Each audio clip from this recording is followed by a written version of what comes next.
What if I told you the way you sleep is completely wrong? For thousands of years, ancient civilizations had sleep rituals that would blow your mind. Some involved talking to the dead, others building entire temples just for dreams. Get ready to discover the bizarre and surprisingly effective sleep practices that modern science is only just beginning to understand. For as long as people have existed, sleep has been a mystery. You close your eyes, your body shuts down, and somehow you wake up hours later restored, changed, and ready for another day. But here's the truth, sleep was never just about closing your eyes. Across ancient cultures, bedtime was a ceremony, a sacred moment, a set of carefully crafted rituals meant to prepare the mind and body for rest.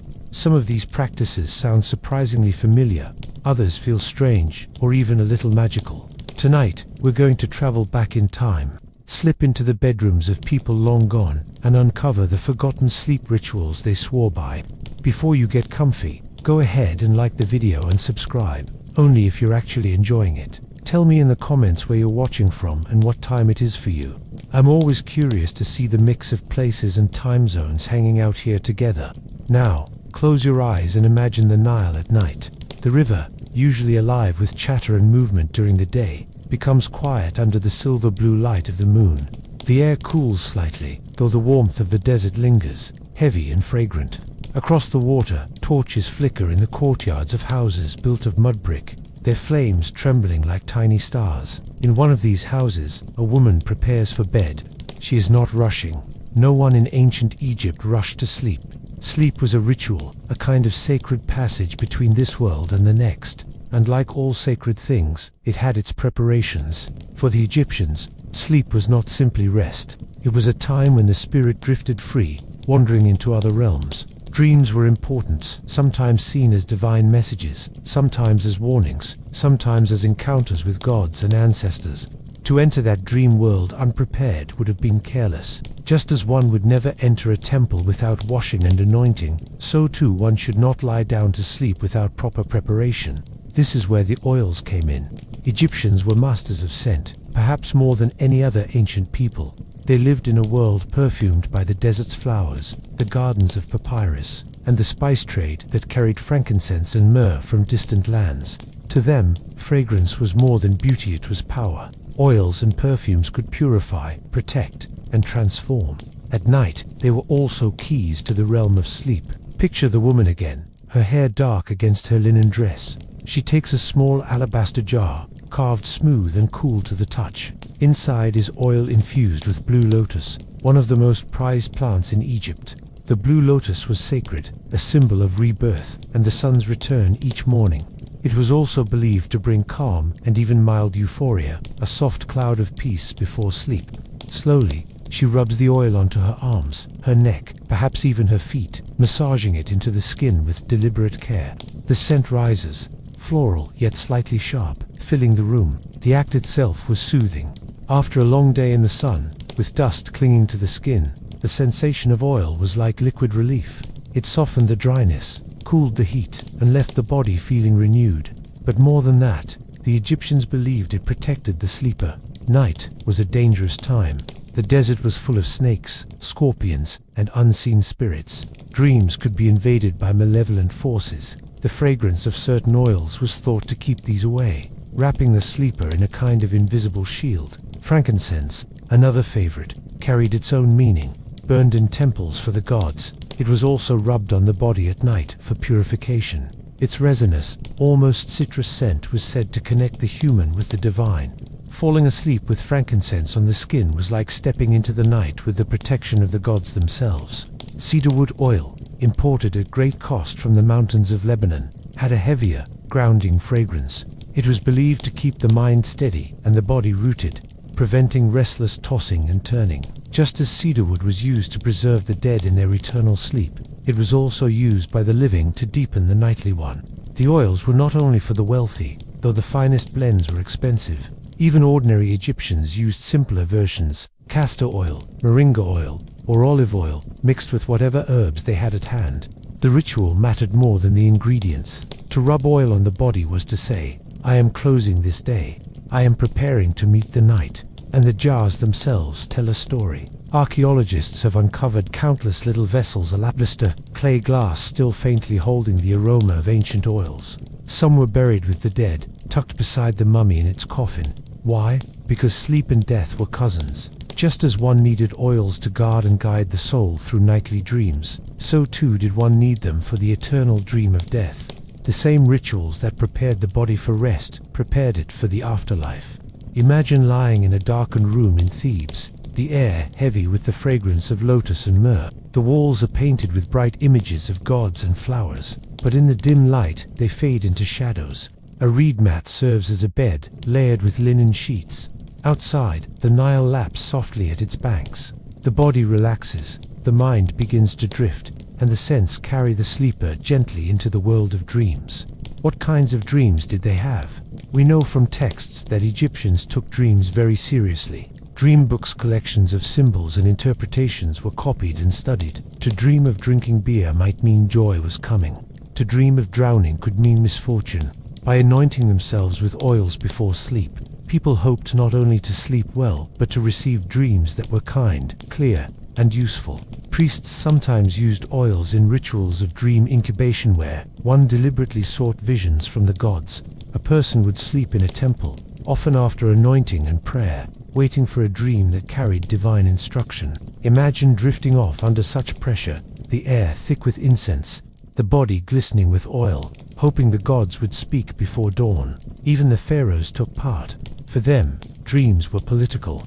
A dream could legitimize a ruler's claim to power, or warn of rebellion. To ensure good visions, they too used perfumes and oils, just as carefully as any commoner. In this way, the bedtime rituals of Egypt united everyone from farmer to king in the same nightly preparation for rest. It is worth pausing to think about how different this feels from our modern lives. Today, we often stumble into bed at the end of the day, eyes fixed on glowing screens, until the very last moment, bodies buzzing with stress or caffeine. We treat sleep as an afterthought, something that simply happens when exhaustion finally drags us down. But in Egypt, sleep was approached with intention. Every night was a ceremony. Oils were not indulgence, they were necessity, tools for healing, protection, and spiritual clarity. And perhaps that is why their rituals still speak to us. Modern science confirms what the Egyptians seemed to know. Scent has real power over the mind. Aromas like lavender, cedar, and frankincense can lower heart rate, ease anxiety, and improve sleep quality. What we call aromatherapy today is not new at all. It is as old as the banks of the Nile. The next time you prepare for bed, imagine yourself as that woman with her alabaster jar. Slow down, choose a scent, rub it into your skin, let the fragrance rise. Let the act itself be the closing ritual of your day. In that moment, you are not so different from the sleepers of ancient Egypt lying down, wrapped in the invisible embrace of fragrance, preparing to drift into the sacred mystery of dreams. When you think of ancient Greece, you probably imagine the bright heat of day, white marble temples glowing under the sun, philosophers debating in the agora, athletes training in dusty gymnasiums. But the nights of Greece had their own rhythm, their own quiet rituals. And for the Greeks, the way you entered sleep was just as important as the way you greeted the dawn. The Greeks did not treat sleep casually. To them, it was both natural and divine. In their mythology, sleep itself was a god. Hypnos, son of Nyx, the night, and brother of Thanatos, death. Hypnos was gentle, a bringer of peace, but he lived in a dark cave where the sun never entered.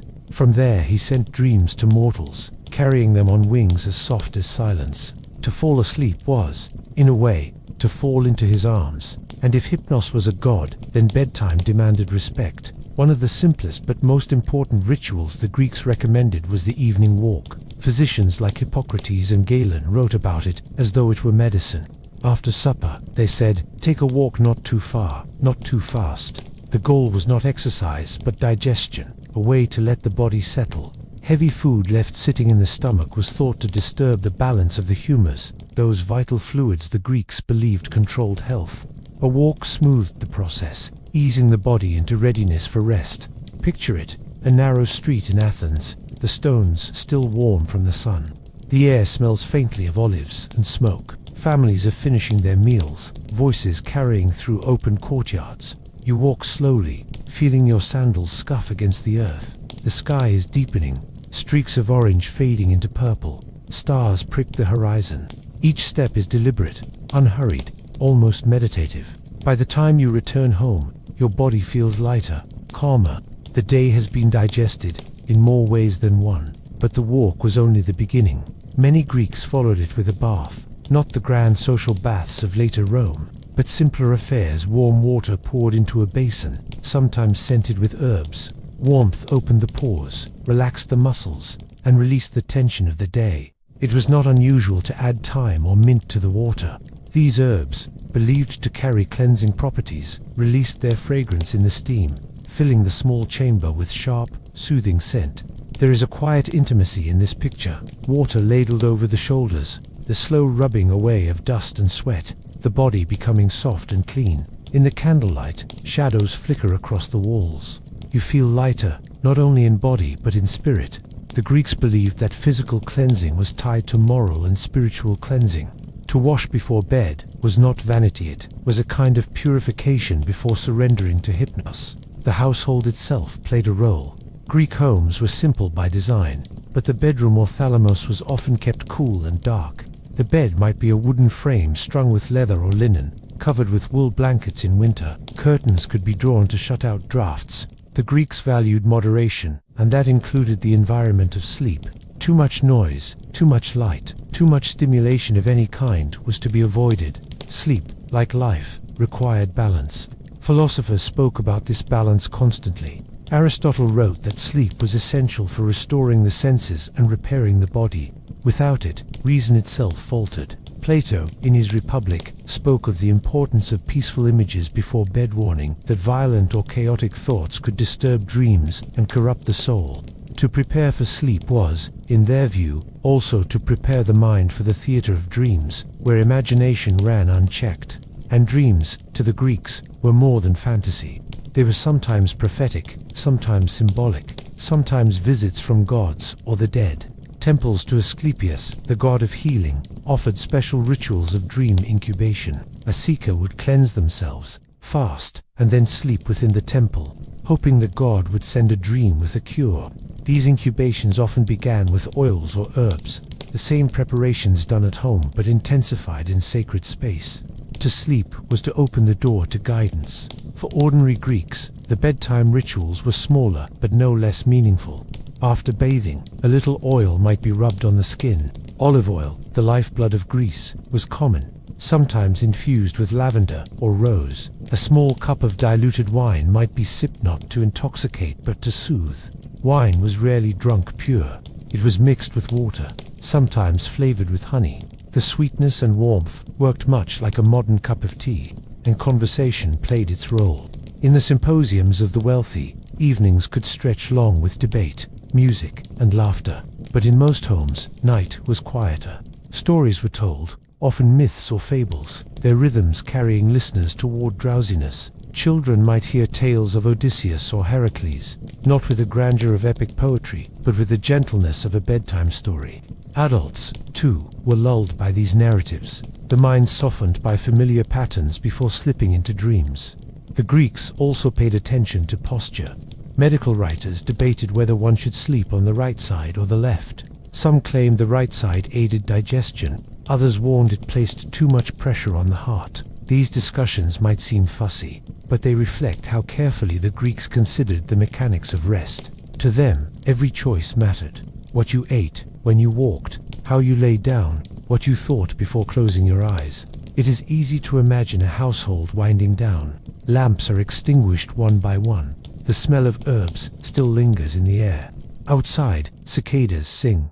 Inside, the family settles, each to their own bed. The city is quiet now, the day's heat replaced by the hush of night. Somewhere, a philosopher still writes by lamplight, pondering the nature of dreams, but most have given themselves to hypnos, trusting him to carry them safely until dawn. What is striking about these rituals is how familiar they feel. We still talk about the benefits of evening walks, warm baths, calming drinks, uncluttered bedrooms, gentle stories before bed. Science now gives explanations: serotonin, melatonin, circadian rhythms. But the Greeks didn't need those words. They had observation, tradition, and the sense that life worked best when balanced. Perhaps what we have lost is not the knowledge itself, but the reverence. To the Greeks, sleep was not just the absence of waking. It was a gift from a god, a nightly miracle. To prepare for it with care was an act of gratitude, and in that, maybe there is something worth reclaiming. So tonight, imagine yourself in ancient Athens. Take a slow walk under the stars. Let the air cool your skin. Wash away the dust of the day with warm water and herbs. Sip something gentle and sweet. Lie down in a simple, quiet room. Let Hypnos spread his wings over you, as he did for the Greeks, as he still does for all of us. When people think of ancient Rome, they often picture noise, bustling forums packed with voices, markets crowded with traders shouting prices, chariots rattling over stone streets, water rushing through aqueducts, fountains splashing in courtyards, hammers clanging in workshops. Rome was alive with sound and movement. But when night came, even in a city of 1 million people, there were places of quiet, and those quiet spaces were carefully designed. Romans understood something that we still wrestle with today. The environment shapes the quality of your sleep. They may not have used terms like sleep hygiene or circadian rhythm, but they knew that walls, windows, and even the position of a bed could make the difference between restless hours and deep rest. Their bedrooms, called cubicula, were not just places to collapse after a long day. They were intentional spaces, designed with sleep in mind. Imagine walking through a Roman domus, a wealthy household in the city. You pass through the atrium, with its open roof and pool of collected rainwater. You step into the peristyle garden, lined with columns, fragrant with flowers. Beyond these public spaces lie smaller, more private rooms. Among them are the cubicula. These rooms are modest in size, often surprisingly small compared to the grand halls and courtyards. But that was the point. Bedrooms were meant to be enclosed, quiet, protected from the chaos outside. The walls of these cubicula were often thick, muffling sound. Windows, if they existed at all, were small and high. Some rooms had no windows at all, relying instead on oil lamps for light when needed. Why? Because Romans knew that light disturbed rest. Darkness meant safety and calm. Even in the most luxurious homes, the bedroom remained simple compared to dining rooms or reception halls. The beauty was in the privacy, not the display. Romans also thought about orientation. Vitruvius, the famous architect, wrote in his treatise De Architectura about the importance of where rooms faced. Bedrooms, he suggested, should be placed away from the noise of streets and markets, ideally facing east so that gentle morning light could rouse the sleeper naturally. This was not just comfort, it was philosophy. To wake with the sun was to live in harmony with nature's rhythms, something Romans admired deeply. Inside, the bed itself was a piece of furniture with care behind it. Called a lectus, it was more than just a place to sleep, was sometimes used for dining or reclining as well. But in the cubiculum, it served a more private role. The frame might be wood or bronze, strung with leather thongs or ropes to support a mattress stuffed with straw, wool, or feathers. Wealthier Romans covered these with soft linens or blankets dyed with rich colors. Pillows, too, were filled with feathers or wool. Though simple, the lectus was crafted for both function and a measure of comfort. Curtains often hung round the bed, not only as decoration but as insulation. They kept out drafts and added another layer of separation from the outside world. For Romans, temperature mattered. The Mediterranean climate could be harsh, scorching in summer and cool in winter nights. Heavy curtains, wool blankets, and sometimes even braziers with glowing coals kept rooms warm. In summer, thinner fabrics and open courtyards helped cool the air. The bedroom was designed to adapt, season by season, to ensure rest. And then there was silence. Romans valued otium leisure, quiet reflection, as a balance to negotium, the busy affairs of business and politics. The cubiculum embodied otium at night. Noise from the streets was shut out by thick walls. Guests and household members respected the privacy of these spaces. To sleep in a Roman house was to retreat into a sanctuary, one carved deliberately out of the clamor of urban life. Of course, not every Roman lived in such luxury. The poor, who crowded into insular multi-story apartment blocks, faced very different nights. Their bedrooms were cramped, noisy, and often shared by many family members. Walls were thin, neighbors close, and fires risky. Sleep in such places was less about design and more about exhaustion. Yet even here, people found ways to shape their environment. Curtains, shutters, and simple mats helped carve out a corner of peace. The desire for quiet rest was universal, even when resources were scarce. It is easy to picture a Roman knight in both extremes. In a wealthy villa outside the city, a nobleman reclines in a cubiculum, the scent of rose oil lingering on his linens, curtains drawn tight, the only sound the chirp of crickets in the garden. In a crowded tenement near the Subura, a family of 6 huddles on straw mats, listening to the creak of wood, the cough of neighbors, the occasional clatter of pottery from above. And yet, in both places, the goal is the same: to create a space for rest in a world that never truly sleeps. What fascinates modern historians is how Roman design principles still influence us. The idea of a quiet, dark, cool bedroom away from noise, with minimal light, is exactly what sleep researchers recommend today. The placement of windows, the use of curtains, the value of silence, these are timeless truths. Romans may not have spoken of melatonin levels or REM cycles, but they built their homes with the same wisdom we now try to rediscover, and their philosophy went deeper. Sleep was not just bodily necessity. To Romans, it was tied to morality and discipline. Writers like Seneca and Pliny the Elder often spoke about the proper way to end the day. Moderation was key: no heavy meals late at night, no excess of wine, no anxious thoughts carried into bed. The design of the cubiculum reflected this attitude. It was not meant to impress guests or flaunt wealth. It was meant to support a life of balance, order, and health. We can learn from this. Think about your own room. Is it cluttered with distractions? Is it too bright, too noisy, too crowded with objects meant for waking life? The Romans would likely tell you to strip it down. Keep it simple. Protect it from light and sound. Let it be a chamber only for rest. In that way, you honor sleep itself, just as they did 2,000 years ago.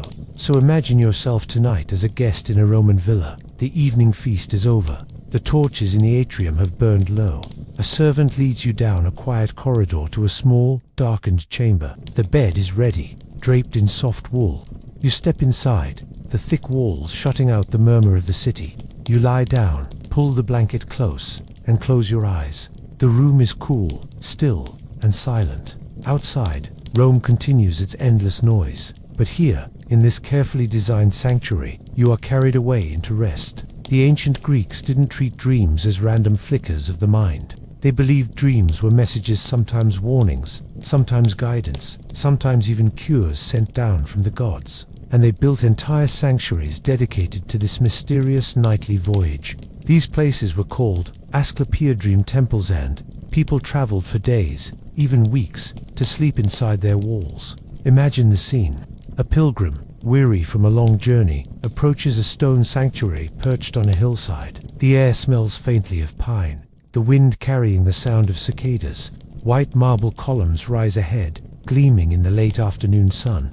This isn't just a temple. It is part hospital, part holy ground, part gateway to the unseen. The pilgrim would first undergo a cleansing, ritual baths in cold water, abstaining from wine, rich food, or anything that might cloud the body. Purity mattered. Only a clean vessel could receive a clear dream. The temple priests, followers of Asclepios, the god of healing, guided these rituals. They wore white robes and spoke in hushed tones, their voices echoing under stone arches. As night came, the real ceremony began. The pilgrim would step into a large hall called the abbotdom. Its floors were polished stone, its ceiling high enough to swallow shadows. The room was dark, except for the glow of oil lamps set into niches along the walls. The air was heavy with incense, floral, myrrh, perhaps rosemary. It clung to the skin and seeped into the lungs, a subtle reminder that this was no ordinary sleep. Here, among many others, the pilgrim would lie down on a pallet of straw, or perhaps a low wooden couch. Silence pressed in. The only sounds were the rustle of cloth, the occasional cough, the shifting of feet, as dozens of people settled themselves. And then, they waited for dreams. The Greeks called this practice incubation.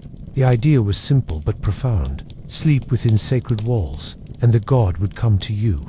Sometimes Asclepios himself appeared in the night, a tall figure with a serpent coiled around his staff. Other times the dream came in symbols: a bird, a river, a journey through mountains, and priests interpreted them at dawn. These visions were thought to offer not only answers but healing. There are countless stories preserved in inscriptions and writings.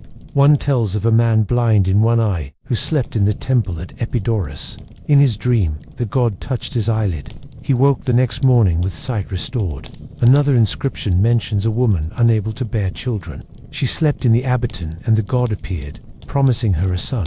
Within the year, she gave birth. Of course, not every case was miraculous. Some pilgrims dreamed of strange rituals they were to perform, mixing herbs, bathing in springs, offering sacrifices. The temple wasn't only about the dream itself. It was about the community, the process, the belief that healing could arrive through both mind and body. Imagine lying there, the stone cooled beneath you, the smell of herbs thick in the air. You drift between wakefulness and sleep. Maybe you hear the hiss of a serpent moving through the holias. Serpents were sacred to Asclepios, and they lived freely inside the temples. For the Greeks, this was not frightening. The snake was a symbol of renewal, shedding its skin, reborn. If one brushed against your arm in the night, it was considered a blessing. At dawn, priests moved quietly among the sleepers, asking about their dreams. Some pilgrims spoke in detail. Others struggled to recall fragments: the sound of running water, the face of a stranger, a glowing light. The priests recorded these visions and offered interpretations, prescribing actions that ranged from diet changes to long journeys. Healing wasn't always instant. Sometimes it required faith and effort after the dream.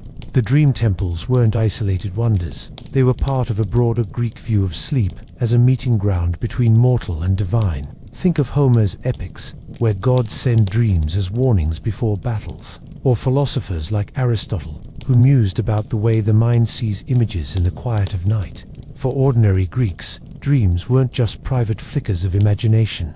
They were stitched into the fabric of society, a language everyone understood. And perhaps, as you listen now, you can picture yourself walking those marble steps, the heat of the day fading, your body cleansed, your mind softened by incense. You lie down among strangers, yet all of you share the same hope that sleep will open a doorway, that the god will visit, that the answers you need will arrive in the hush of the night. The dream temples eventually faded, their stones scattered, their rituals forgotten, but the idea survived. Even today, people speak of sleeping on a problem, of finding answers in dreams, of waking with clarity that wasn't there the night before. In some ways, we still practice our own form of incubation, though we no longer walk through marble halls or listen for serpents in the dark. Yet, if you close your eyes tonight and think of those pilgrims, you might feel a kinship. Just as they did, you prepare your body, you quiet your mind, you enter the silence. And in that silence, perhaps, something ancient lingers. When the sun sank behind the 7 hills of Rome, the city did not instantly fall quiet. The streets, worn smooth by years of sandals, cartwheels, and marching soldiers, still bustled with the evening return. Bakers drew the last loaves from their ovens, their crusts dark and fragrant. Fishmongers packed up the day's catch, throwing the heads and bones to the cats that prowled in shadows. Children ran barefoot in narrow alleys, calling out games, and at the center of it all, tucked between rows of shops and taverns, stood one of the most important buildings in Roman life, the bathhouse. To step through its doors was to step into a different world. Outside, Rome was noisy, grimy, filled with sharp smells of smoke, sweat, and sewage. Inside, everything changed. A hush hung over the entrance hall, broken only by the shuffle of sandals on marble floors. The faint perfume of olive oil and herbs drifted through the air, mingling with the earthy scent of damp stone. For the Romans, this was not only a place to wash away dirt, it was a place to wash away the day itself, to prepare both body and spirit for the night. The bathhouse was democratic in its way. Senators and soldiers, merchants and beggars all came here, wrapped only in simple towels. A man's toga might mark his status outside, but within these walls, the lines blurred. Here, they were simply Romans, equals in pursuit of comfort, conversation, and rest. It was said that Rome had more baths than any other city in the world, and perhaps it was true. From grand complexes funded by emperors to small neighborhood houses where neighbors gathered, the baths were as common as temples. The ritual began with warmth. The first stop was the tepidarium, a room that felt like a gentle embrace. The heat was mild, the air thick but not stifling, just enough to coax tight muscles into loosening. Light filtered in through high windows, striking mosaics on the walls, images of dolphins leaping, gods pouring water from amphorae, vines curling into patterns. Here, men reclined on benches, chatting idly, their voices softened by the echo of stone. It was a place to pause, to let the body adjust, to let the mind slow its racing pace.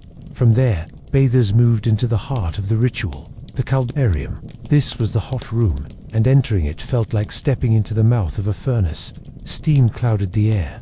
Drops of water beaded on the skin within moments. The floor itself radiated heat, warmed by the hypocaust systema, marvel of Roman engineering.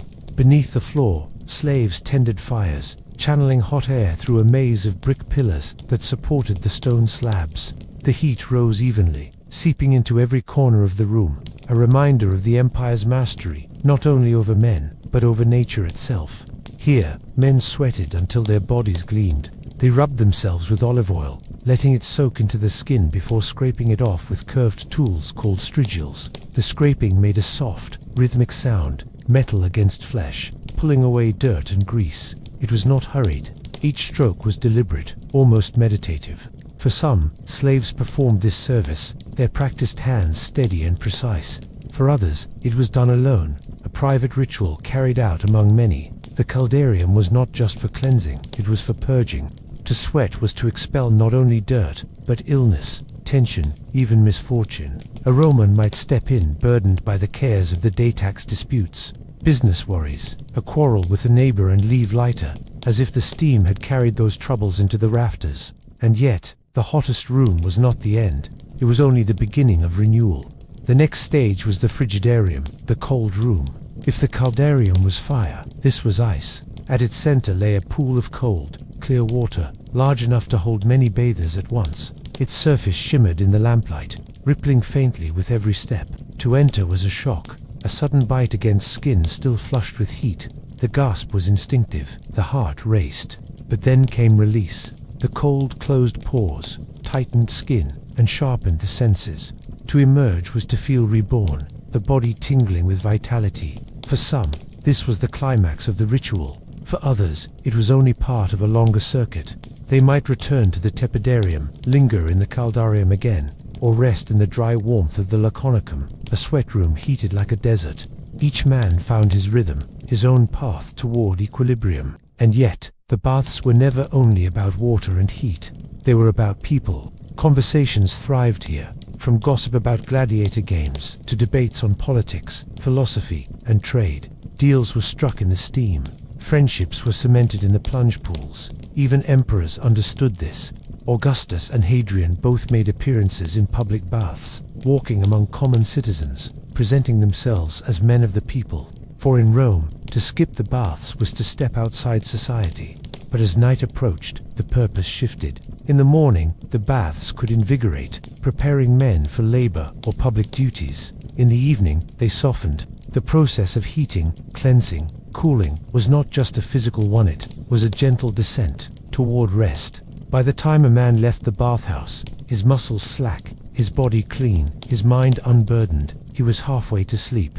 Wealthier Romans often carried the ritual home. In villas, private baths mirrored the public ones. Though smaller, more intimate, slaves poured hot water into marble basins, infused with rose petals or herbs. Musicians plucked soft notes on lyres while their masters soaked. Candles flickered against frescoed walls.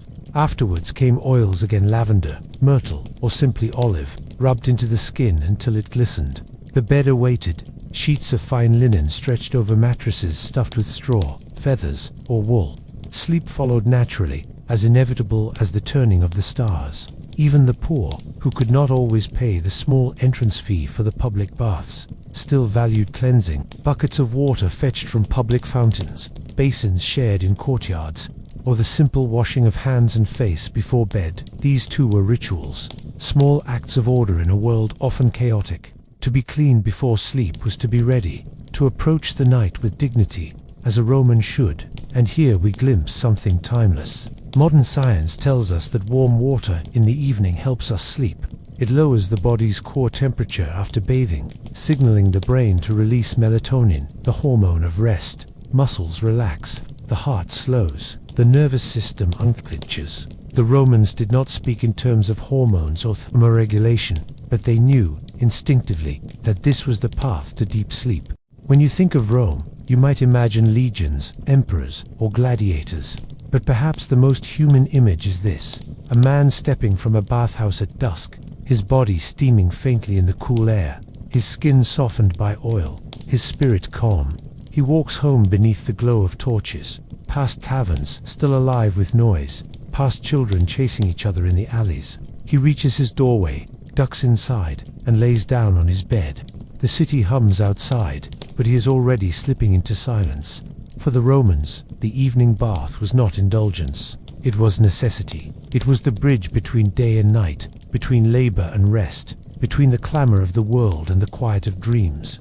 And though the bathhouses themselves have long since crumbled, their stones scattered, the ritual lingers. Every time you let warm water run over your skin before bed, every time you step from heat into coolness and feel your body ease, you are echoing the Romans. You are stepping, for a moment, into their world of water and stone, of heat and calm, of the gentle descent into sleep. The most famous bath complexes give us the clearest glimpse of Roman nightly life.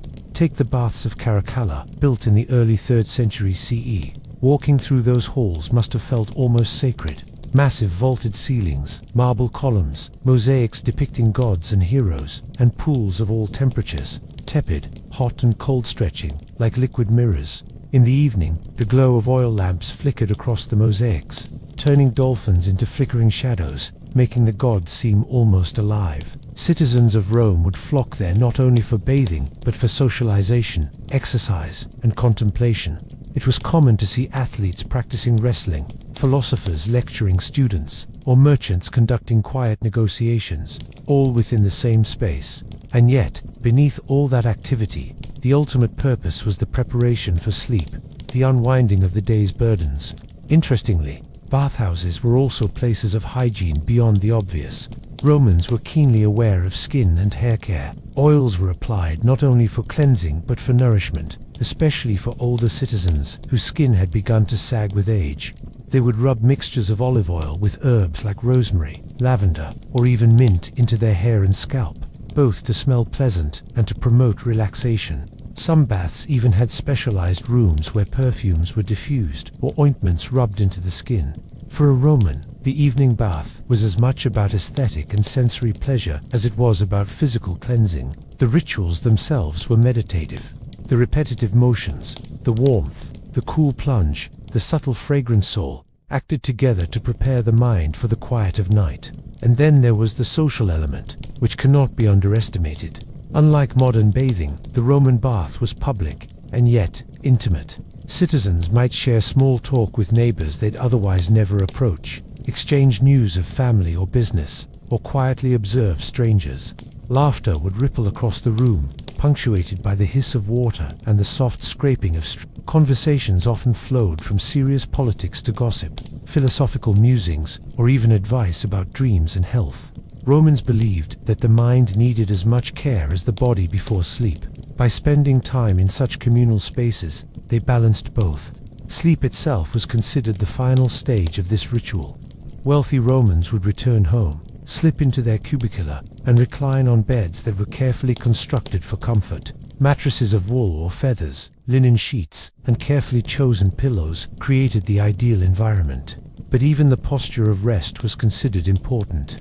Roman medical writers suggested lying on the right side aided digestion and kept the body aligned with natural forces, echoing the broader belief that sleep was an extension of health. Yet, even for the poor or middle-class citizens, the essence of this ritual remained. While they could not afford grand bath complexes, they improvised. Shared courtyards became the site of warm water baths. Families might collect water from public fountains and carry it back home, heating it over small braziers. Even a simple rub-down with oil after a makeshift bath was considered sufficient preparation for a night of restorative sleep. In Rome, no citizen neglected the evening cleanse, for it was understood that the body could not rest properly if it was weighed down by the grime and chaos of daily life. There is also an interesting psychological aspect to the ritual. The Roman evening bath was about transition, creating a liminal space between the noise of the city and the calm of sleep. By moving through rooms of varying temperatures, bathing, scrubbing, and socializing, Romans created a buffer zone. The mind shifted gradually, muscles released tension slowly, and the body aligned itself with circadian rhythms that even they may not have named. Entering bed was then not a shock to the system, but the natural conclusion of a process that had been building over an hour or two. Finally, there's the cultural memory. Roman authors from Seneca to Pliny the Elder described evening baths not just as hygiene but as essential to well-being. Pliny in his letters often described the process of visiting a bath, noting the calming influence of warm water, the benefit of conversation, and the restorative effect on sleep. These were not luxuries, they were necessities of health and mind. To skip them was to court fatigue, illness, and perhaps even anxiety. The bath was as crucial to Roman life as bread or wine. So, imagine yourself walking home from the baths of Caracalla, your body cleansed, skin glowing with olive oil, muscles unknotted and relaxed. The streets are quiet now, the heat of the day dissipated into the evening air. You step into your cubicule, close the shutters, pull the blankets over you, and let your eyes drift closed. Perhaps your mind carries a fragment of conversation from the bath, a philosophical point, or a story overheard from a neighbor. Perhaps it carries nothing at all. The effect is the same. The body is calm, the spirit relaxed, and sleep comes naturally. The Romans understood something timeless. Modern science now tells us that bathing before sleep regulates temperature, reduces stress, and signals the brain that it is time to rest. But 2,000 years ago, Romans relied on observation, ritual, and tradition. They understood the body and mind in a holistic way, blending physical, social, and spiritual preparation into a seamless path toward rest. And every night, across the empire, citizens participated in this slow, deliberate descent into sleep. Imagine the Nile at dusk. The sky drifts from brilliant gold to deep violet, the river reflecting the last streaks of sunlight. In the villages along its banks, life is slowing. Farmers have returned from the fields, carrying baskets of grain or bundles of vegetables. Fishermen haul in their nets one last time. Children play near the reeds until a mother calls them home, her voice carrying over the water. Smoke curls from ovens, carrying the scent of bread and roasting meat. And in the homes made of sun-baked mud brick, families begin the rituals that signal the day's end. Bedtime prayers, and the placing of protective amulets. To an ancient Egyptian, sleep was not a private act of rest. It was a liminal space, a threshold where the body lay down, but the soul continued its journey. Egyptians believed in multiple aspects of the self, the ka, the vital essence, the baa, the personality that could travel, and the ok, the immortal part that joined the gods in the afterlife. Sleep was the nightly rehearsal of these journeys. It was sacred, and it required preparation. As the day faded, the household would gather for the final rites. Children and adults alike would wash with cool water, scrubbed with clay and oils to remove the dirt of the day. This cleansing was not merely physical, it was spiritual. Dirt and sweat were seen as impurities that could attract malevolent spirits. Clean skin meant a body ready to rest, a car shielded against wandering entities. Once the body was prepared, the focus turned to prayers. Egyptians often recited a series of protective incantations, invoking household gods like Base or Toret. Base, a dwarf-like god with a fierce face, was the protector of sleep, childbirth, and households. His images, often painted on walls or carved on small amulets, were meant to ward off nightmares. Toret, part hippopotamus, part lion, part crocodile, guarded women and children, her form a symbol of strength and ferocity against evil. These prayers were simple but rhythmic. Sometimes whispered, sometimes sung, they acknowledged the day's end, expressed gratitude to the gods, and requested safety through the hours of darkness. The family might gather around a small shrine, offering a bit of water, bread, or incense to accompany the words.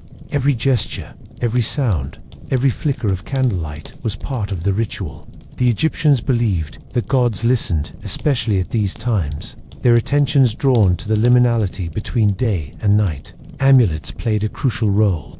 Each household had a small collection of charms designed to protect sleepers. Scarabs, carved from stone or faience, represented regeneration and transformation. Worn as necklaces or placed under pillows, they encouraged safe passage through the night and renewal upon waking. Eye of Horus amulets protected against evil and harm, while tiny representations of Base were kept near children to ward off nightmares. Even simple knots of cloth or beads were imbued with symbolic power, acting as tactile anchors of safety for both body and mind. Some Egyptians were more elaborate. Tombs and wealthy households reveal beds adorned with intricate carvings, miniature statues, and carefully chosen amulets attached to the bed frame. These items were not decoration, they were tools. They created a protective field, a space where the BA could wander safely while the car remained intact, shielded from malevolent forces that prowled the dark. The positioning of the body itself was significant. Many believed that sleeping with the head facing north aligned the soul with the celestial order, a path toward renewal and harmony. Pillows, often stuffed with reeds or straw, were more than comfort. They were buffers against spiritual disruption. The bed was a sacred space, transformed nightly from a place of rest into a temple of protection and preparation. In some households, the ritual extended to sounds and scents. Soft music, the pluck of a lyre, or the gentle rhythm of a drum helped guide sleepers into calmness. Aromatic substances and scents, oils of myrrh and lotus were burned or applied to the skin. These scents were believed to please the gods and soothe the mind, creating an olfactory cocoon that ensured safety and peaceful dreams. Even today, aromatherapy taps into the same idea. That scent can influence mental state, calm nerves, and prepare the body for rest. Dreams themselves were a central focus. Egyptians believed that sleep was a doorway where the bar could journey into other realms.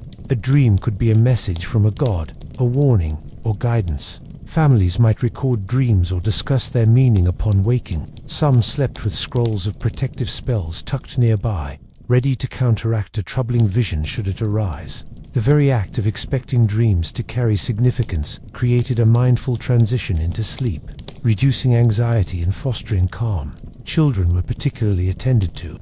Mothers and fathers would hold their children, whispering protective prayers, touching amulets to foreheads or chests, and ensuring that fear did not follow them into the night. Base images might be drawn on walls above the bed, guarding the small bodies as they drifted into unconsciousness. Parents understood that fear and anxiety could disrupt rest, so ritual was as much psychological as spiritual.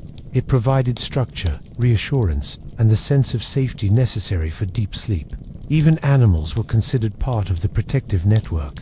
Cats, sacred in Egyptian culture, often slept in the household or on beds. Their presence was believed to ward off snakes and other harmful creatures, both literal and spiritual. Their soft purring and warmth offered comfort, another layer of safety in the dim hours before dawn. And so, night in an Egyptian home was a symphony of care.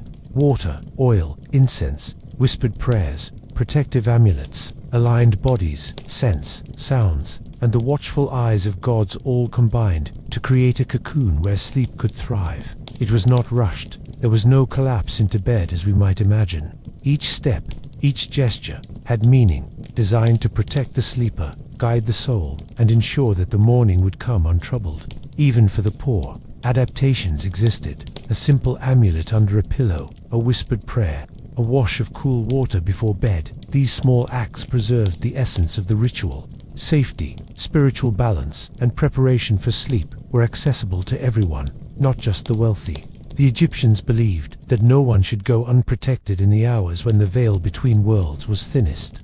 What is remarkable is how modern science aligns with these ancient practices. Today, we know that creating a calming environment, performing consistent pre-sleep rituals, and even using scents can significantly improve sleep quality. The Egyptians did not need laboratory studies to discover these truths.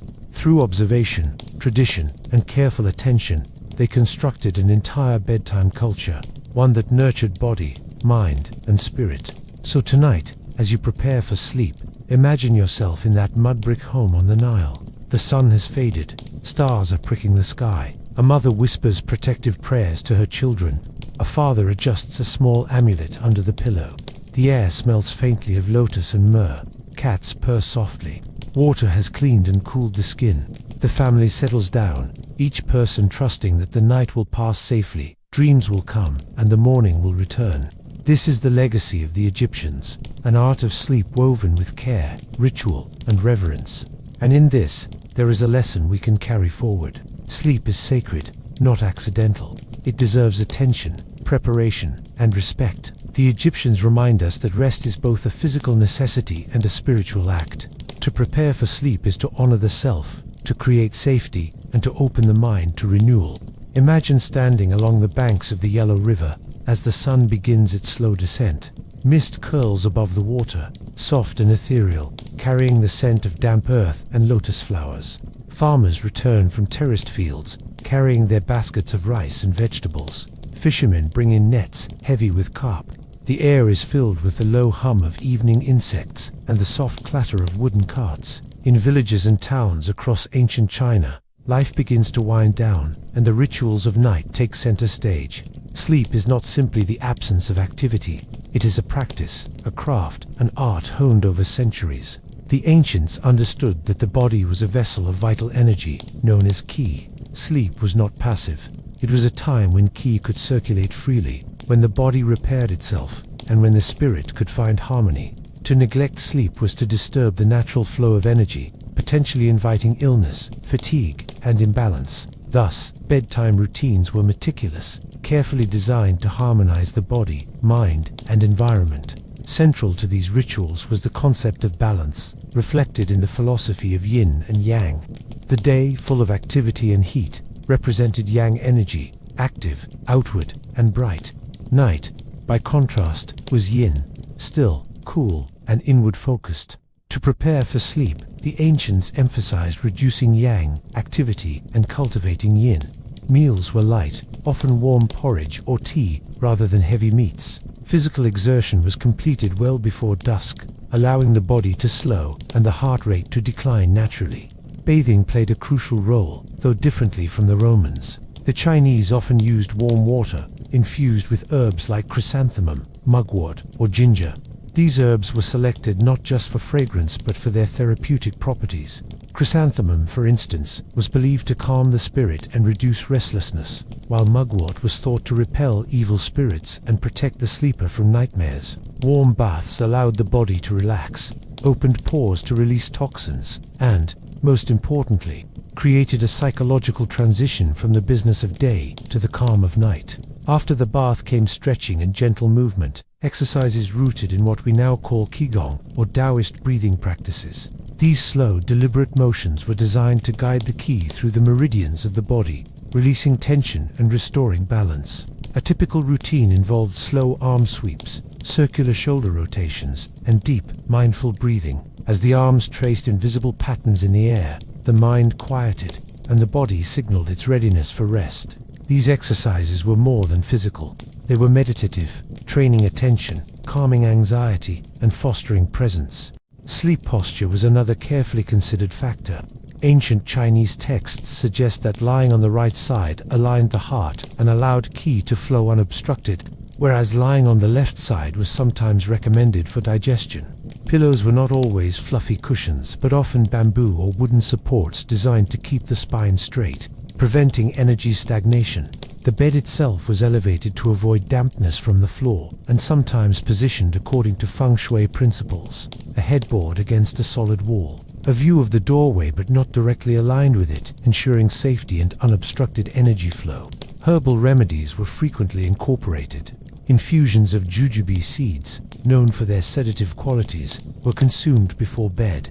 Lotus seeds were believed to calm the heart and mind. Chrysanthemum tea was sipped slowly, the warm liquid easing tension in the chest and preparing the nervous system for rest. In some households, powdered herbs might be scattered near the pillow or placed in small sachets, releasing a gentle aroma that promoted calm and signaled to the body that it was time to sleep. The environment of the sleeping space was treated with equal care. Bedrooms were often minimally furnished, avoiding clutter that could block the flow of qi. Soft screens or curtains were used to separate the bed from drafts or distractions. Windows were partially open to allow the gentle evening breeze, while preventing direct exposure to cold, which was thought to disturb internal balance. Even lighting mattered. Oil lamps were dimmed or extinguished, allowing darkness to settle gradually rather than suddenly. The gradual dimming, combined with quiet and stillness, helped the nervous system transition naturally into sleep. Sleep itself was seen as an active restorative process.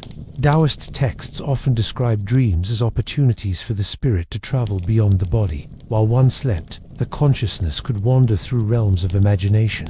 connect with ancestral spirits, or align with cosmic forces. Lucid dreaming was cultivated deliberately. Some practitioners performed visualization exercises before sleep, imagining themselves traveling through rivers, mountains, or clouds, setting intentions for the night's journey. These practices reflected a belief that sleep was not only for rest, but also for spiritual development and insight. Interestingly, music and sound were also part of the preparation. Some households played flutes or zithers softly in the evening.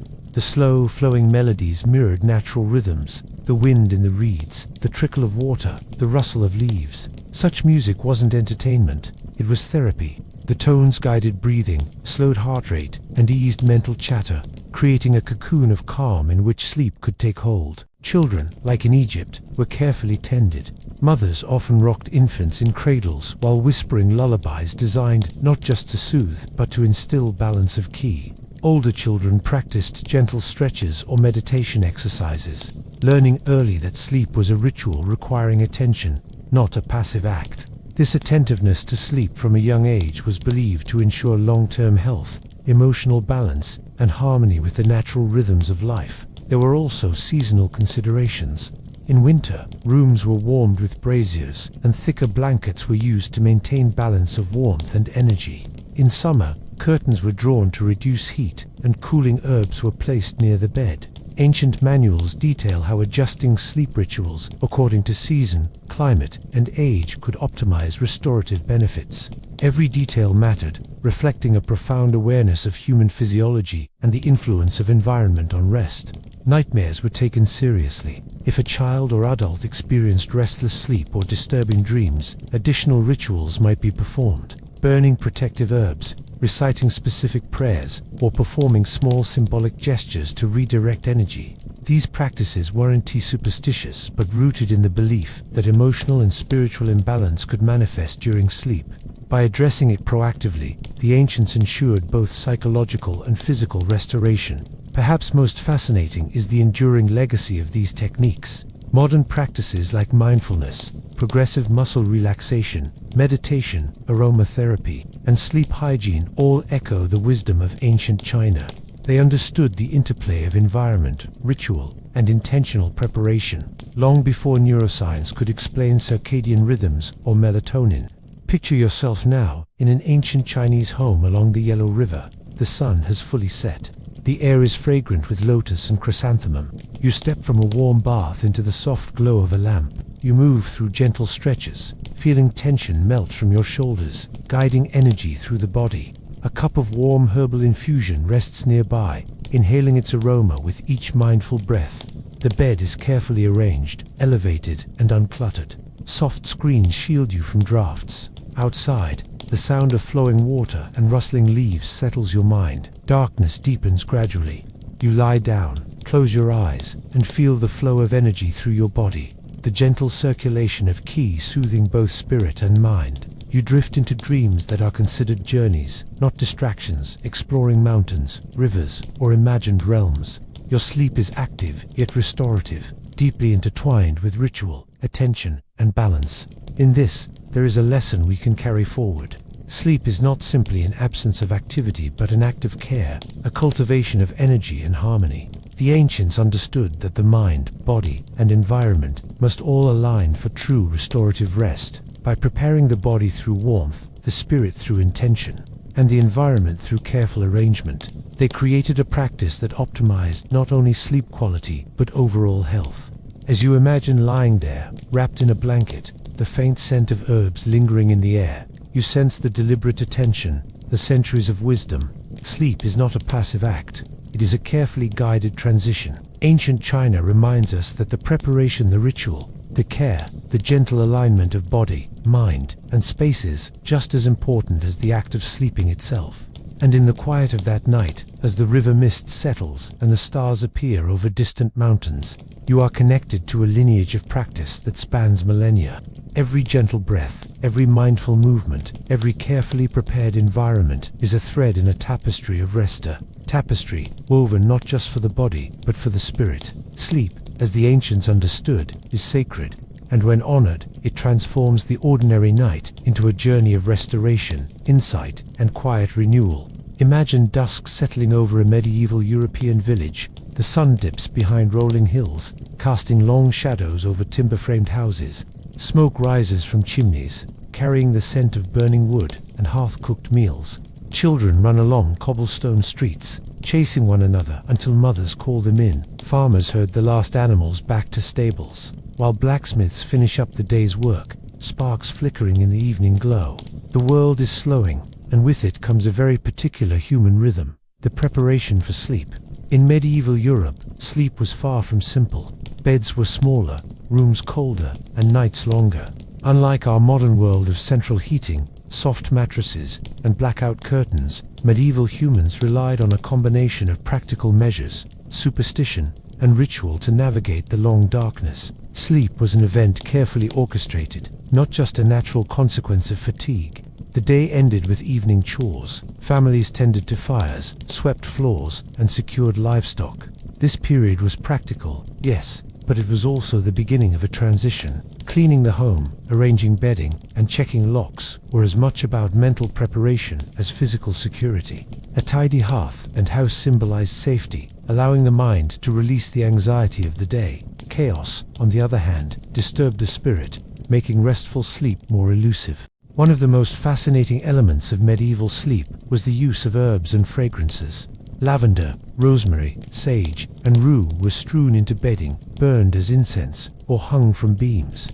These scents were believed to ward off evil spirits, plague, and nocturnal demons. Beyond superstition, they also had calming effects on the nervous system. Aromas that could soothe anxiety, reduce tension, and prepare the body for rest. Imagine lying down, the earthy floral fragrances mingling with the smoke of a dying fire, signaling to the body that night had arrived and it was time to let go. Beds themselves were often shared. Families slept together for warmth, practicality, and security. Large feather-stuffed mattresses were rare. More common were straw or hay-filled tick mattresses, covered with simple linens. These beds were elevated on wooden frames to avoid drafts, dirt, and vermin. In wealthier homes, curtains surrounded the bed to provide privacy and trap heat, while in modest cottages, blankets or simple drapes served the same purpose. Even the position of sleepers, matted feet toward the fire for warmth, heads away from cold drafts, aligning with practical experience rather than formal science. Sleep in medieval Europe was also segmented. The historian Roger Eckertz discovered evidence that humans often slept in two distinct phases: first sleep and second sleep. Families would go to bed shortly after dusk, sleeping for several hours until midnight. Then they would wake for an hour or two, tending fires, praying, engaging in quiet household tasks, or even socializing with neighbors who might also be awake. After this interlude, they returned to bed for the second sleep, which lasted until dawn. This pattern was natural and deliberate, aligning with circadian rhythms and the long, dark nights of winter. The quiet wakefulness of the middle night was considered a sacred time, a moment for reflection, prayer, or preparation. Prayer was integral to the medieval sleep ritual. Most households maintained a small shrine or holy image near the bed. Before the first sleep, family members recited prayers to God, saints, or angels, asking for protection from evil spirits, illness, and nightmares. The act of prayer was both spiritual and psychological. It reassured the mind, created structure, and allowed for mental release of fears accumulated during the day. Some people also used psalters, reciting verses aloud or silently as part of a meditative routine, their cadence calming the mind and preparing it for the subconscious journeys of sleep. Superstition played a surprisingly practical role in medieval sleep. People used amulets, charms, and specific household arrangements to prevent disturbances. A broom placed upside down behind the door was believed to repel spirits. Salt sprinkled across thresholds was thought to purify spaces. Small bells, iron objects, or embroidered symbols might be placed near beds to warn or ward off malicious entities. While some of this may seem fantastical today, the rituals themselves promoted a sense of control over the environment, reducing anxiety and facilitating deeper rest. Nightlights were minimal but deliberate. Candles or oil lamps were positioned near beds or along walls to prevent total darkness, allowing inhabitants to navigate safely if awakened. The flickering light was believed to ward off spirits while providing reassurance. The combination of gentle illumination and warm firelight created a cocoon-like atmosphere, softening the boundaries between wakefulness and sleep. Clothing also played a role. People often slept in simple linen or wool garments, layers designed for warmth, modesty, and comfort. In colder regions, extra blankets, animal skins, or layered sheets helped preserve body heat. The careful layering was practical, but also created a sense of security, a tactile ritual signaling to the body that it was time to relax. Even the simple act of arranging garments and bedding was part of the nightly preparation, a mindful attention to the environment that modern sleep science continues to recommend. Children were particularly attended to with additional care. Mothers might hold infants, whisper lullabies, or make the sign of the cross over their heads. Stories were told to soothe fear, and small charms or tiny effigies were placed near the bed. Children learned early that nighttime was not chaotic but structured, with rituals that ensured safety, calm, and restfulness. This nurturing extended to the elderly or infirm, who received additional attention to ensure warmth and comfort throughout the night. One of the most fascinating aspects of medieval sleep was its relationship with seasonal rhythms. Long winter nights demanded more attention to warmth, light, and protection, while shorter summer evenings allowed for more flexibility. Hearths were stoked earlier, extra blankets or animal pelts were prepared, and bedtime prayers extended to include thanks for survival through the harsh night. Seasonal rituals ensured that sleep aligned not only with daily cycles, but with the broader rhythm of the natural world. The middle of the night wakefulness, the period between first and second sleep, was often a time of quiet reflection, intimate conversation, or practical work. Families might mend clothing, tend to animals, or simply sit near the fire in silence. Some villagers believed this hour was particularly potent for divination, dream interpretation, or communication with spiritual forces. The quiet wakefulness allowed for mental recalibration before returning to a second, longer sleep until dawn. Even in bustling towns and castles, sleep rituals remained surprisingly similar. Nobles might have feather mattresses, curtains, and separate sleeping chambers, but the underlying structure persisted.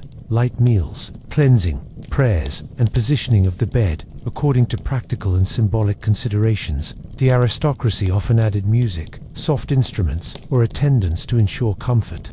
But the principles were consistent: protection, warmth, mental calm, and preparation for uninterrupted rest. Interestingly, many medieval practices align with modern sleep hygiene, limiting activity before bed, maintaining a quiet and dim environment, ensuring comfort and warmth, and performing rituals to calm the mind are all contemporary recommendations. The medieval emphasis on segmented sleep also mirrors modern understandings of circadian rhythms and natural awakenings during long nights. While explanations may have been spiritual or superstitious, the outcomes were remarkably effective.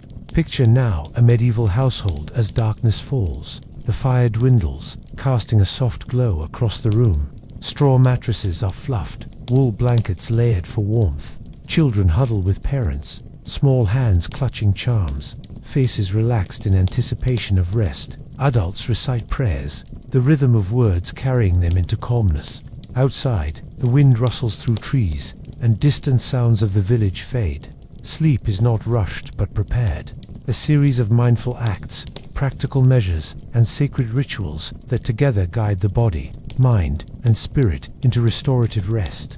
As you imagine this, consider the wisdom of their approach. Sleep was sacred, intentional, and communal. It involved preparation, mindfulness, and attention to both physical and psychological needs. Medieval Europeans understood that rest required more than fatigue. It required structure, environment, and ritual. They understood, perhaps instinctively, that the night is a world of its own, demanding care and attention for the body to recover and the mind to renew. By honoring these practices, they cultivated resilience, health, and psychological stability. Even the simplest cottages adhered to routines that prepared occupants for restorative sleep, while the wealthy enhanced these with luxuries that deepened comfort and security. The lessons of medieval Europe remind us that sleep is not merely the absence of activity, but a carefully cultivated state, a sacred time to prepare the body, calm the mind, and align with the rhythms of life. And so, as the medieval night unfolds, consider the layers of preparation: clean homes, fragrant herbs, careful bedding, prayers, protective charms, and mindful routines. Sleep becomes an art form, a ritual of protection and restoration. Each element serves a purpose, building a cocoon of safety, warmth, and calm that carries villagers, nobles, and children alike into the restorative embrace of night. Picture yourself on a quiet evening in ancient Japan. The sun has slipped below the horizon, and a gentle indigo darkness settles over a village nestled between bamboo groves and rolling rice paddies. Lanterns flicker softly outside wooden homes, their light reflecting on the narrow paths lined with smooth stones. A soft breeze carries the fragrance of cherry blossoms and damp earth. The cicadas' hum fades as evening deepens, and the villagers begin their nightly rituals, preparing the body, mind, and spirit for the sacred act of sleep. In ancient Japan, sleep was approached with a reverence and mindfulness that reflected the culture's deep connection to nature and harmony. The act of sleeping was not merely resting the body, it was a conscious preparation for balance and renewal. The Japanese believed that a proper night's sleep allowed the spirit, or kokoro, to rest alongside the body, enabling vitality, clarity of mind, and harmony with the rhythms of the world. The evening began with cleansing, often a ritualized process. People would wash using water heated over wood fires, sometimes adding herbs or flowers to the basin. This act was more than hygiene, it was a symbolic purifying, washing away the stresses, dust, and imbalance of the day. Some families had communal bathhouses, similar to the Roman model but infused with a distinctly Japanese aesthetic. Natural wood, bamboo, smooth stones, and flowing water designed to calm the senses. Bathing was an immersive experience. The warmth of the water relaxed muscles, the scent of herbs softened the mind, and the sound of water flowing in harmony with the body's rhythm created a bridge between the day's activity and night's repose. After bathing came attire suitable for sleep. Traditional yukata, or simple cotton robes, were common, chosen for comfort and breathability.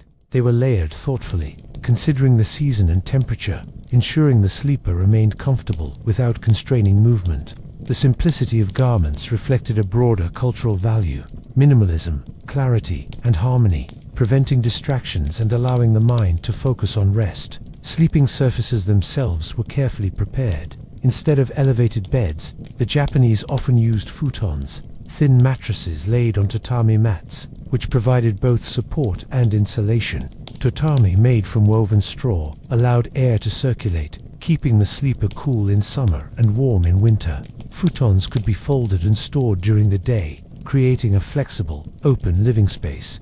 This practice also contributed to mental calm, transforming the act of preparing for bed into a ritual of mindfulness. The simple, uncluttered sleeping space ensured that no chaos or excess interfered with the mind's transition into rest. Positioning and orientation mattered as well. Ancient texts suggest that sleeping aligned with the flow of energy, or ki, was essential.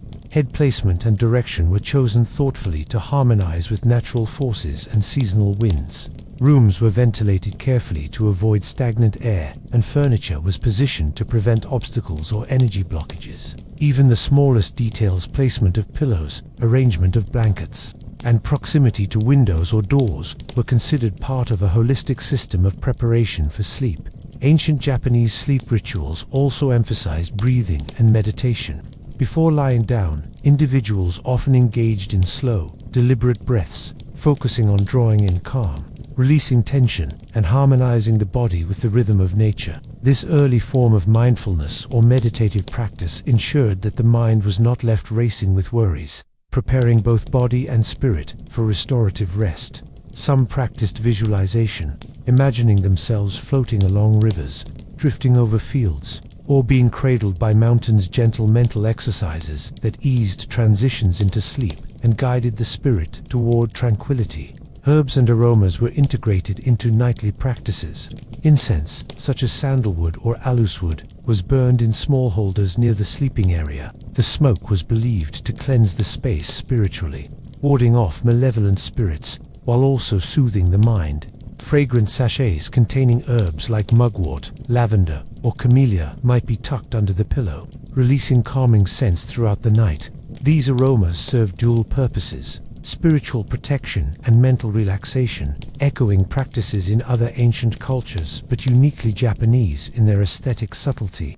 Children received special care, as did the elderly. Mothers often sang lullabies or whispered protective words while tucking their children into futons.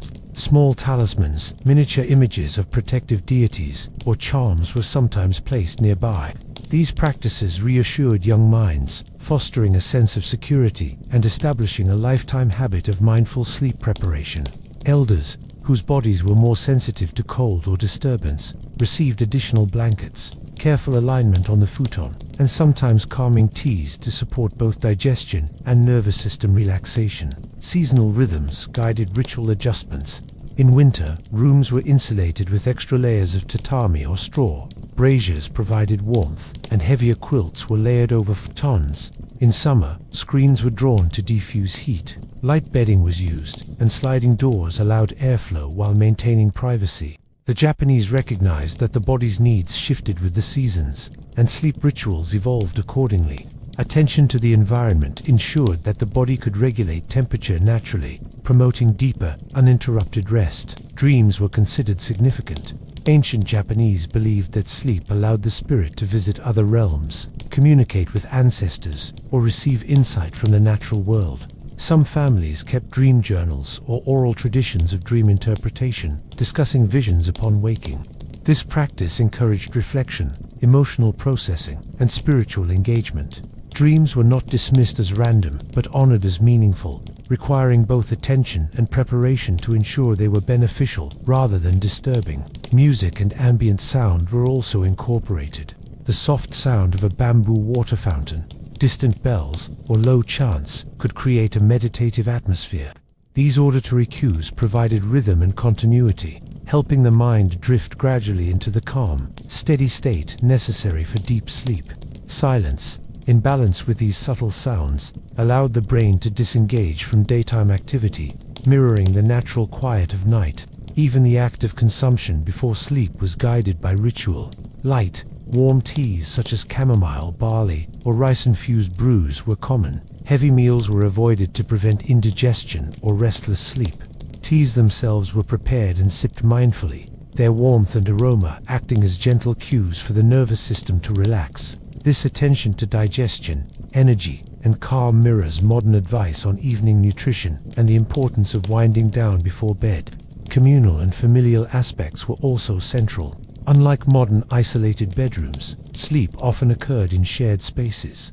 Families aligned futons in the same room, providing warmth, security, and a sense of connection. Quiet whispers, shared rituals, and collective observance of bedtime routines reinforced emotional bonds and reduced anxiety, creating a safe environment conducive to restorative sleep.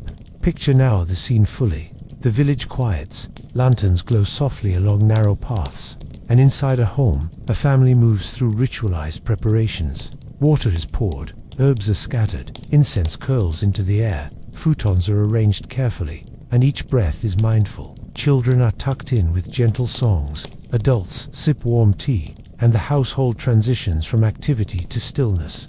The flicker of lantern light, the scent of herbs, the warmth of the futon, and the gentle rhythm of mindful breathing guide each person into a state of calm. Sleep arrives not suddenly but gradually, a journey orchestrated through centuries of observation, wisdom, and attention to mind, body, and spirit. The wisdom of ancient Japanese sleep rituals lies in their holistic nature. Every element, the environment, the body, the mind, and the spirit, is considered. Sleep is intentional, cultivated, and nurtured. It is a process that engages all senses and harmonizes with natural rhythms. While the methods may appear subtle or minimalistic, the outcomes are profound. Deeper rest, clearer mind, restored body, and a spirit aligned with the natural world. As night deepens, imagine yourself lying on a tatami mat, wrapped in a soft futon, the scent of mugwort and sandalwood drifting gently into your senses. Your breath slows, muscles release tension, and your mind, having followed the rituals of centuries, slips gradually into dreams. The village outside sleeps quietly, the bamboo rustles in the night breeze, and the stars shimmer over mountains and rivers. You are connected to a lineage of mindful practice, to a tradition that understands sleep as a sacred act, carefully prepared and deeply honored. In this, there is a lesson we can carry forward. Sleep is not accidental. It is cultivated, nurtured, and aligned with natural rhythms. The Japanese teach us that intentional preparation through cleansing, breathing, aroma, mindful environment, and ritual creates conditions where sleep can be restorative, dreams meaningful, and the body and spirit renewed. By honoring these principles, even in our modern world, we tap into centuries of wisdom that understood the sacred, active art of sleep. Imagine a vast forest as dusk settles over the land. The sun dips behind the horizon, painting the sky in shades of amber and violet. The air carries the rich, earthy scent of pine needles and damp soil. Rivers glint faintly in the fading light, and the occasional call of a loon echoes across a still lake. For the indigenous peoples of North America, this was the sacred hour when the day transitioned into night, when families prepared not just to rest their bodies, but to honor the rhythms of the earth spirits and the cycles of life. Sleep, for them, was both restorative and deeply spiritual.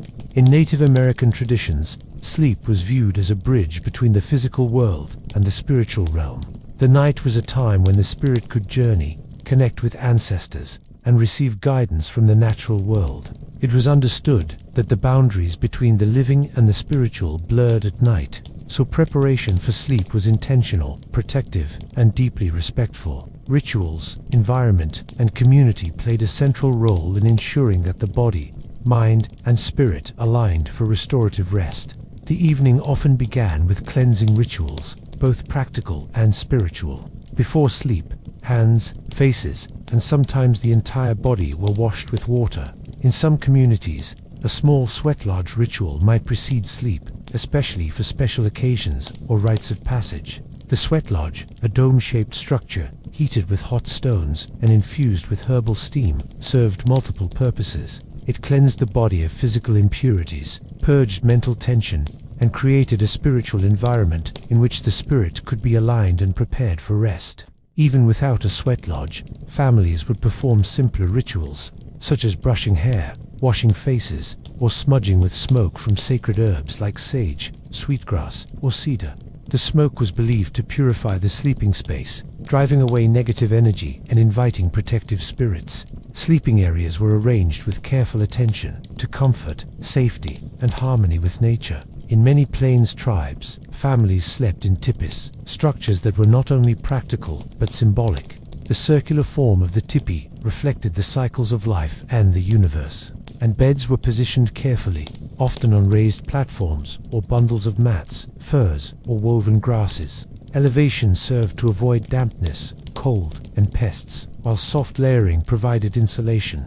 The arrangement was always mindful. The head often faced east, symbolizing alignment with the rising sun, renewal, and life, while the sleeping area was kept orderly and free of clutter to maintain balance and calm.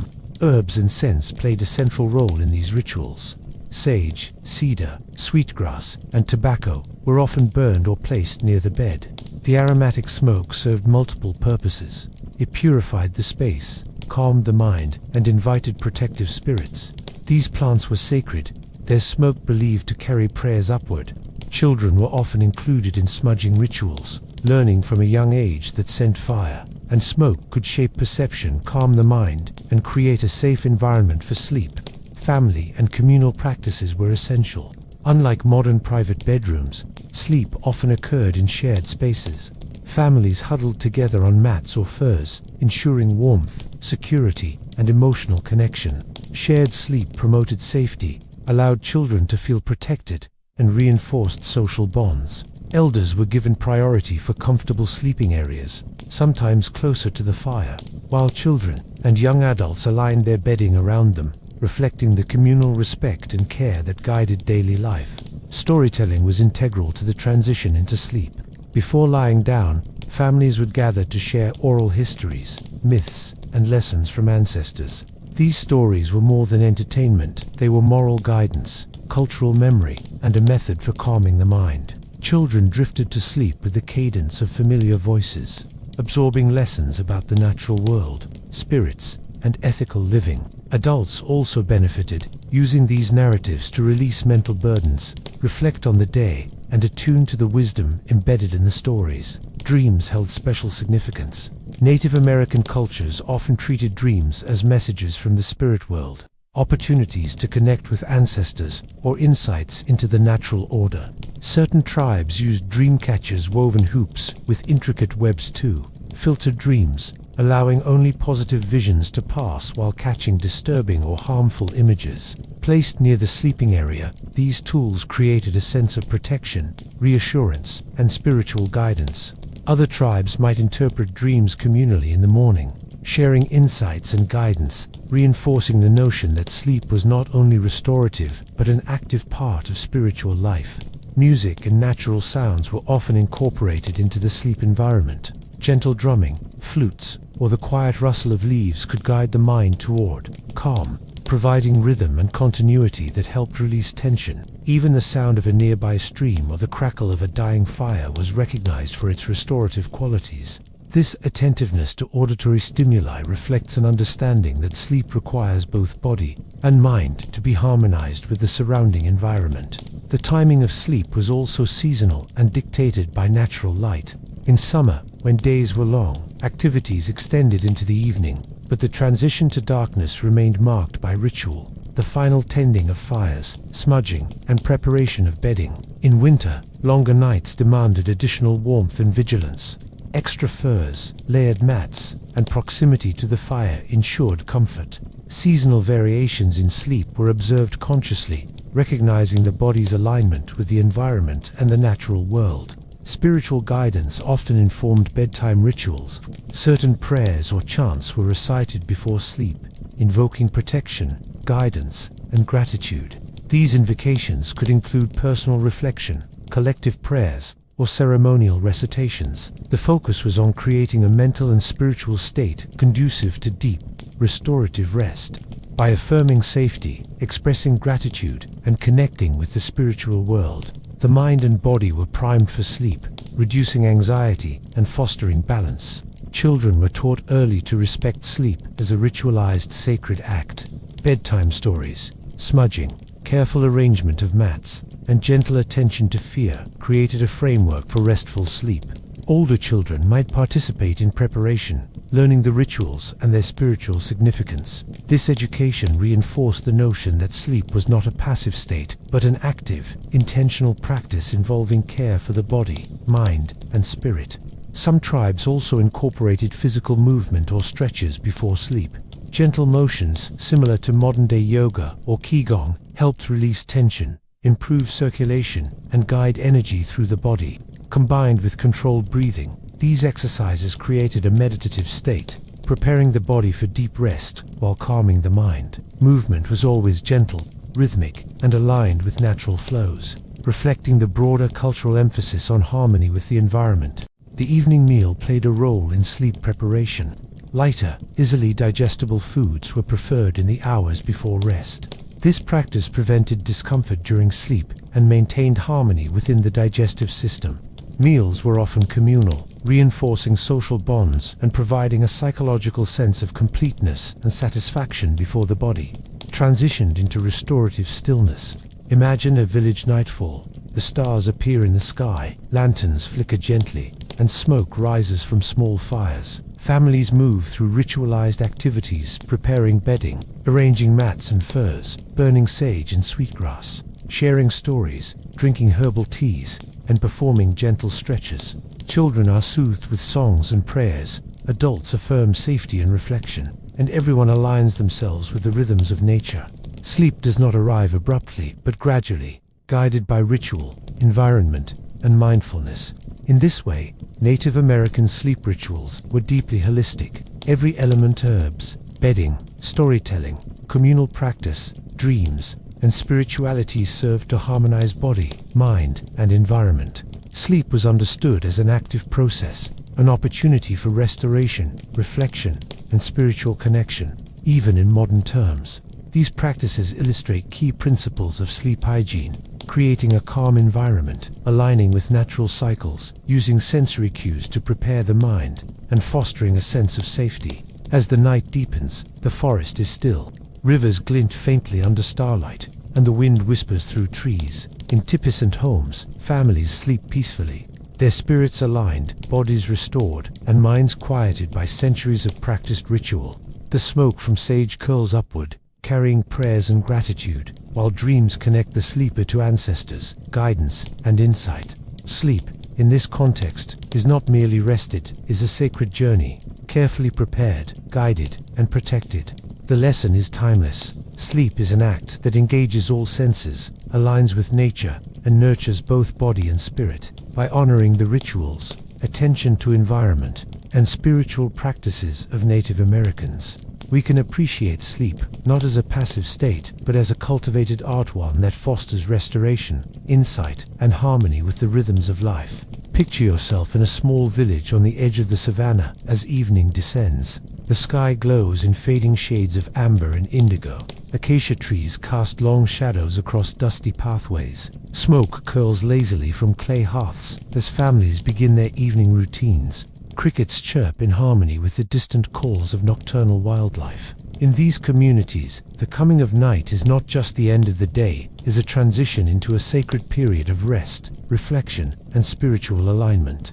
Sleep, in traditional African societies, was deeply intertwined with the rhythms of nature, the guidance of ancestors, and the practices of communal life. From the earliest moments of evening, practical preparations for sleep were entwined with spiritual awareness. Families tended to fires, swept living spaces, and prepared bedding carefully. In many African villages, sleeping arrangements were simple but deliberate. Mats made of woven reeds, grasses, or animal hides were laid on the floor. Raised platforms or lofted beds were less common, but used in some regions to avoid pests, moisture, or uneven ground. Blankets, skins, or woven coverings provided insulation against the cool night air. These arrangements were always practical, yet infused with the understanding that sleep required more than physical comfort. It demanded attentiveness to the spiritual and social environment. Herbs and natural aromas played a crucial role. Plants such as sage, lemongrass, neem, or certain local flowers were burned, scattered near sleeping areas, or incorporated into evening baths. Smoke from these herbs was believed to purify spaces, ward off harmful spirits, and invite protective energies. Beyond spiritual purposes, the aromas had calming effects, reducing tension and preparing the nervous system for rest. In this, African sleep rituals demonstrate an early understanding of the interplay between environment, sensory input, and mental state in facilitating restorative sleep. Communal living shaped the sleep experience. Families often shared sleeping areas, sometimes several generations together. This practice provided warmth, security, and social cohesion. Elders received priority placement, often near the fire, with younger adults and children arranged around them. Such arrangements reinforced respect, interdependence, and a sense of safety, a vital consideration in a world where nights were long, predators were present, and communal bonds ensured protection and comfort. Storytelling was a central ritual leading into sleep. As the day's work concluded, elders gathered children and adults around the fire, narrating myths, fables, and ancestral histories. These stories were not mere entertainment, they were moral guidance, education, and a method of aligning listeners with the rhythms of life and community values. The cadence of the elder's voice, the flicker of firelight on faces, and the unfolding narratives created a meditative atmosphere that facilitated mental relaxation and prepared the mind for the restorative act of sleep. Dreams were considered deeply meaningful in many African traditions. They were believed to be messages from ancestors, omens, or guidance from the spirit world. Specific rituals were often performed to encourage positive dreams and protect against nightmares. In some regions, small charms, amulets, or protective objects were placed near the sleeping area. In others, prayers, chants, or songs were performed to ensure that the sleeper's spirit was guided safely through the night. This practice illustrates an intuitive understanding that sleep is not only physical restoration, but also a psychological and spiritual process. Evening meals were carefully timed and structured to support sleep. Light, easily digestible foods were preferred before bed. Heavy or overly spiced meals were avoided, as they could disrupt digestion and interfere with the natural transition to rest. Herbal teas or warm infusions were often consumed, combining practical nutrition with calming effects. Such attentiveness to the body's needs demonstrates an integration of dietary practices with sleep preparation. Anticipating modern guidance on evening nutrition, music and ambient sound were integral to nightly rituals. the soft beat of drums, the gentle strum of stringed instruments, or the call and response of vocal songs helped create rhythm and calm the mind. Even natural sounds, the rustle of leaves, the distant roar of water, or the nocturnal calls of animals were interpreted as part of the nighttime environment, shaping the emotional and spiritual experience of sleep. These auditory cues guided the mind into a slower, more meditative state, harmonizing with the rhythms of nature. Children's sleep was carefully attended to, ensuring both comfort and spiritual protection. Mothers often sang lullabies, whispered protective prayers, or held infants close until they drifted into sleep. As children grew, they were taught the rituals associated with bedtime, arranging bedding, participating in smudging or prayer, and recognizing the importance of dreams. These practices instilled a lifelong respect for the sacredness of sleep and cultivated habits that supported both physical and psychological well-being. Rituals were often seasonal, reflecting the natural environment's influence on sleep. In hotter months, sleeping areas might be relocated outdoors, with mats under open skies to catch gentle breezes. In colder or rainy seasons, mats were layered with extra coverings, and fires were maintained near sleeping areas to provide warmth and safety. Attuning to seasonal rhythms ensured that the body's physiological needs were met, reinforcing the intimate connection between human beings and the cycles of the natural world. Spiritual preparation for sleep extended to personal reflection and prayer. Individuals often recited prayers of gratitude, protection, or guidance before sleeping. These acts fostered mental calm, created a sense of safety, and aligned the individual with the moral and spiritual framework of their community. Evening reflection and ritualized prayers served to release daily stress, focus the mind, and prepare the spirit for the nocturnal journey, recognizing that sleep was not simply the absence of activity, but an active engagement with rest, recovery, and spiritual renewal. Some African cultures incorporated gentle movement or stretching before sleep. These motions, often rhythmic and meditative, helped release tension accumulated during the day, improved circulation, and guided energy through the body. Combined with controlled breathing, these practices created a state of calm and readiness for restorative sleep. Even without formal exercise, daily activity, combined with these evening rituals, ensured that the body was primed for the restorative processes of the night. Consider the protective structures of the sleeping space. In some regions, sleeping areas were enclosed with mats, screens, or simple walls to prevent intrusion by insects, snakes, or other nocturnal animals. Protective charms or amulets were often placed strategically to safeguard against spiritual or physical dangers. These precautions not only enhanced actual safety, but also created psychological reassurance, reducing anxiety and facilitating deeper, more restorative sleep. The influence of fire extended beyond warmth and light. Evening fires were central gathering points, illuminating faces, creating comfort, and providing a focal point for rituals, storytelling, and communal reflection. The gradual dimming of flames as the night progressed created a natural transition, signaling to the body and mind that activity was ending and rest was approaching. Smoke from the fire also carried scents that further enhanced the calming environment. Picture now a traditional African village as darkness deepens. Families are gathered, children nestled in mats or furs, elders nearby. Fires burn low, soft smoke curls into the air, and aromatic herbs scent the sleeping area. Songs, chants, and stories echo softly, creating a rhythm that aligns mind, body, and spirit. Individuals recite prayers, visualize dreams, and settle into carefully arranged sleeping spaces. The environment is safe, warm, and structured, facilitating the transition from wakefulness to deep restorative sleep. In these rituals, we see a profound understanding of sleep's multidimensional nature. Sleep is not merely rest, it is a sacred time that engages body, mind, and spirit.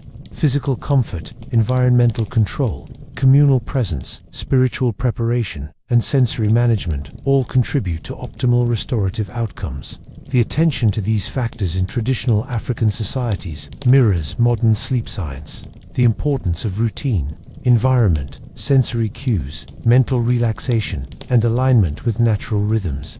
As the night deepens, the village sleeps under a canopy of stars. Fires flicker and dim, the wind rustles through trees, and the earth hums with nocturnal life. Individuals rest deeply, bodies restored, spirits aligned, and minds calmed by centuries of practiced ritual. Dreams are guided, insights received, and the cycles of life reinforced through these practices. Sleep is both practical and sacred, an intentional act of care for oneself, family, and spirit. The lesson from African sleep traditions is clear and timeless. Sleep is an active, intentional practice, shaped by environment, ritual, community, and spirituality. By attending to these dimensions through cleansing, aromatic herbs, mindful preparation, communal structures, storytelling, and prayer, sleep becomes restorative, harmonious, and deeply aligned with natural rhythms. It is a practice that nurtures body, mind, and spirit alike, offering lessons that remain relevant across centuries and cultures. Picture the dense Amazon rainforest at dusk. The sky above the canopy glows in soft hues of purple and gold as the sun sinks beyond the horizon. The air is thick, humid, and alive with the sounds of birds calling their last notes for the day, insects beginning their nightly symphony, and distant howls of monkeys echoing through the trees. In the villages along the riverbanks, smoke curls from cooking fires. Children scurry to finish chores, and families begin the sacred preparation for sleep. In South American indigenous traditions, sleep was not a passive act but a ritual, a carefully orchestrated process connecting body, mind, and spirit with the rhythms of nature. The evening often began with a ritual cleansing.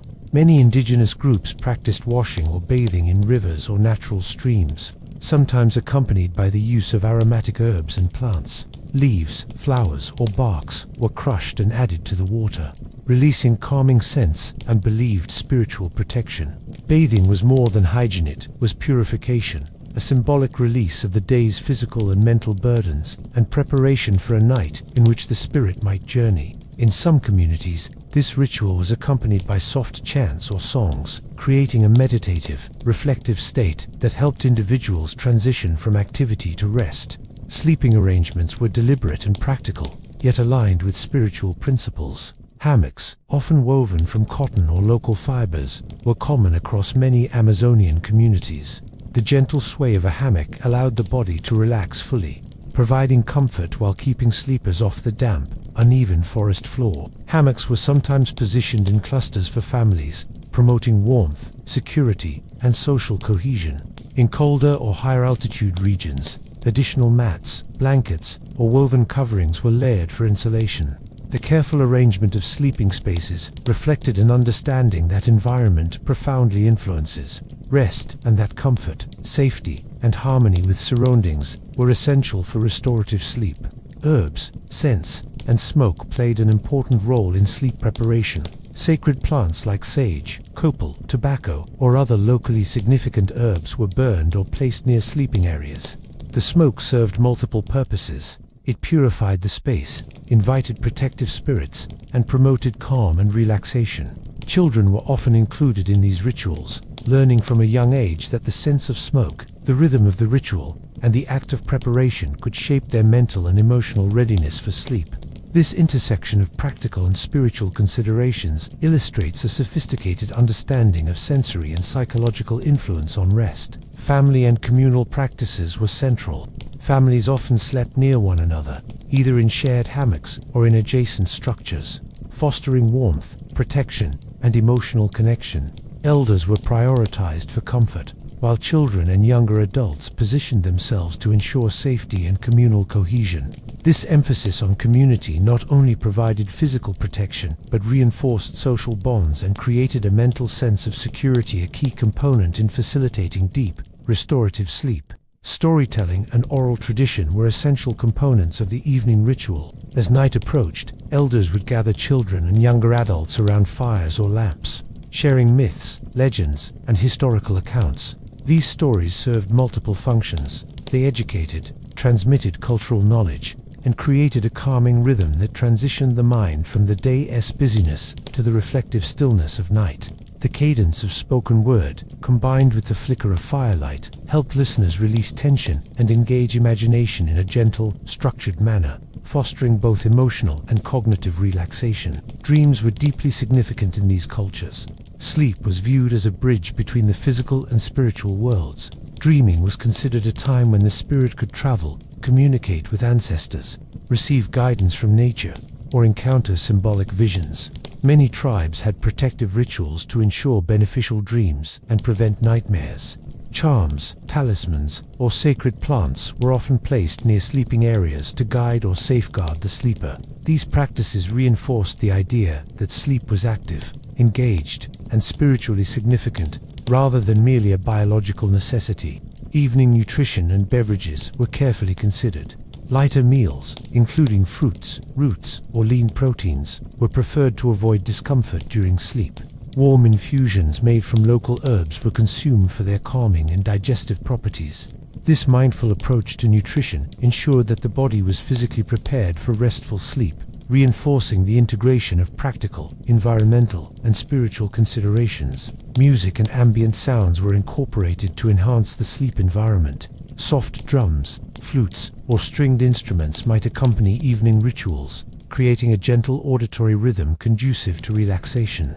Even the natural sounds of the forest, the rustle of leaves, distant animal calls, or the gentle flow of rivers were recognized as part of the night's environment, shaping emotional states and promoting calm. This attentiveness to sound mirrors modern understandings of the impact of auditory stimuli on sleep quality. Children's care during bedtime was meticulous. Infants and young children were rocked in hammocks, sung to with gentle songs, or accompanied by protective charms. Older children participated in the preparation process, learning the rituals associated with sleep, understanding the significance of sacred plants, and appreciating the communal and spiritual dimensions of rest. These practices ensured that children not only slept safely, but were inculcated with cultural wisdom and habits that promoted lifelong health and resilience. Seasonal and environmental factors guided adjustments in sleep rituals. In wet or cold periods, hammocks were covered with additional mats or blankets. Fires were stoked to provide warmth, while in warmer months, hammocks might be positioned for optimal airflow and protection from insects. The awareness of natural cycles and their influence on the body illustrates a deep attunement to environmental rhythms, ensuring that the body, mind, and spirit could align naturally with the night. Spiritual and reflective practices were also integrated. Many communities recited prayers, chants, or invocations before sleep, calling on protective spirits, ancestors, or natural forces. These practices instilled calm, reduced anxiety, and reinforced a sense of safety. By acknowledging and honoring spiritual forces, individuals could transition from the active concerns of the day to the restorative stillness of night with confidence and serenity. Physical relaxation practices were employed alongside mental and spiritual rituals. Gentle stretching, rocking in hammocks, or meditative breathing helped release tension accumulated during the day. These movements were often rhythmic, mindful, and integrated with spiritual intentions. They guided energy flow, relaxed muscles, and signaled to the nervous system that it was time for rest, illustrating an intuitive understanding of holistic sleep preparation. Protective measures were carefully considered. Sleeping areas were often arranged to minimize exposure to nocturnal threats, whether environmental or spiritual. Charms, smoke, and ritual placement of objects provided both physical and psychological protection. Knowing that they were safeguarded, individuals could relax more fully, enabling restorative sleep and minimizing disturbances. Picture now the scene fully. The rainforest is alive with subtle sounds. The night sky glows faintly through the canopy, and a village along the riverbank moves through its bedtime rituals. Hammocks sway gently, fires flicker, aromatic smoke curls into the air, and families transition from wakefulness to rest. Children are soothed with songs and charms. Elders settle into warm bedding, and adults engage in meditative breathing, prayer, or reflection. Sleep arrives gradually, guided by centuries of observed wisdom, ritual, and attentiveness to environment, body, and spirit. In these traditions, sleep was both practical and sacred. Every element, cleansing, bedding, scent, sound, storytelling, communal care, dream protection, seasonal adjustment, and spiritual preparation worked together to create optimal conditions for rest. The holistic approach reflects an understanding that sleep is not merely the absence of activity, but an engaged, intentional process involving body, mind, and spirit. Even in modern terms, these practices mirror principles of good sleep hygiene, structured routines, environmental control, mindful preparation, social support, and sensory management. As the night deepens, imagine the village fully at rest. Hammocks sway gently under the starlit sky, fires burn low, smoke drifts upward, carrying prayers and protective scents, and dreams unfold in a landscape shaped by centuries of ritual and wisdom. Sleep is not merely rested, is restoration, spiritual connection, and preparation for the new day. The holistic integration of body, mind, and environment ensures that each individual awakens, renewed, resilient, and aligned with the cycles of nature. The lesson from South American indigenous sleep rituals is profound and timeless. Sleep is an intentional practice, guided by awareness of body, mind, spirit, and environment. By attending to physical comfort, spiritual preparation, sensory cues, communal bonds, and environmental rhythms, sleep becomes deeply restorative, protective, and harmonizing.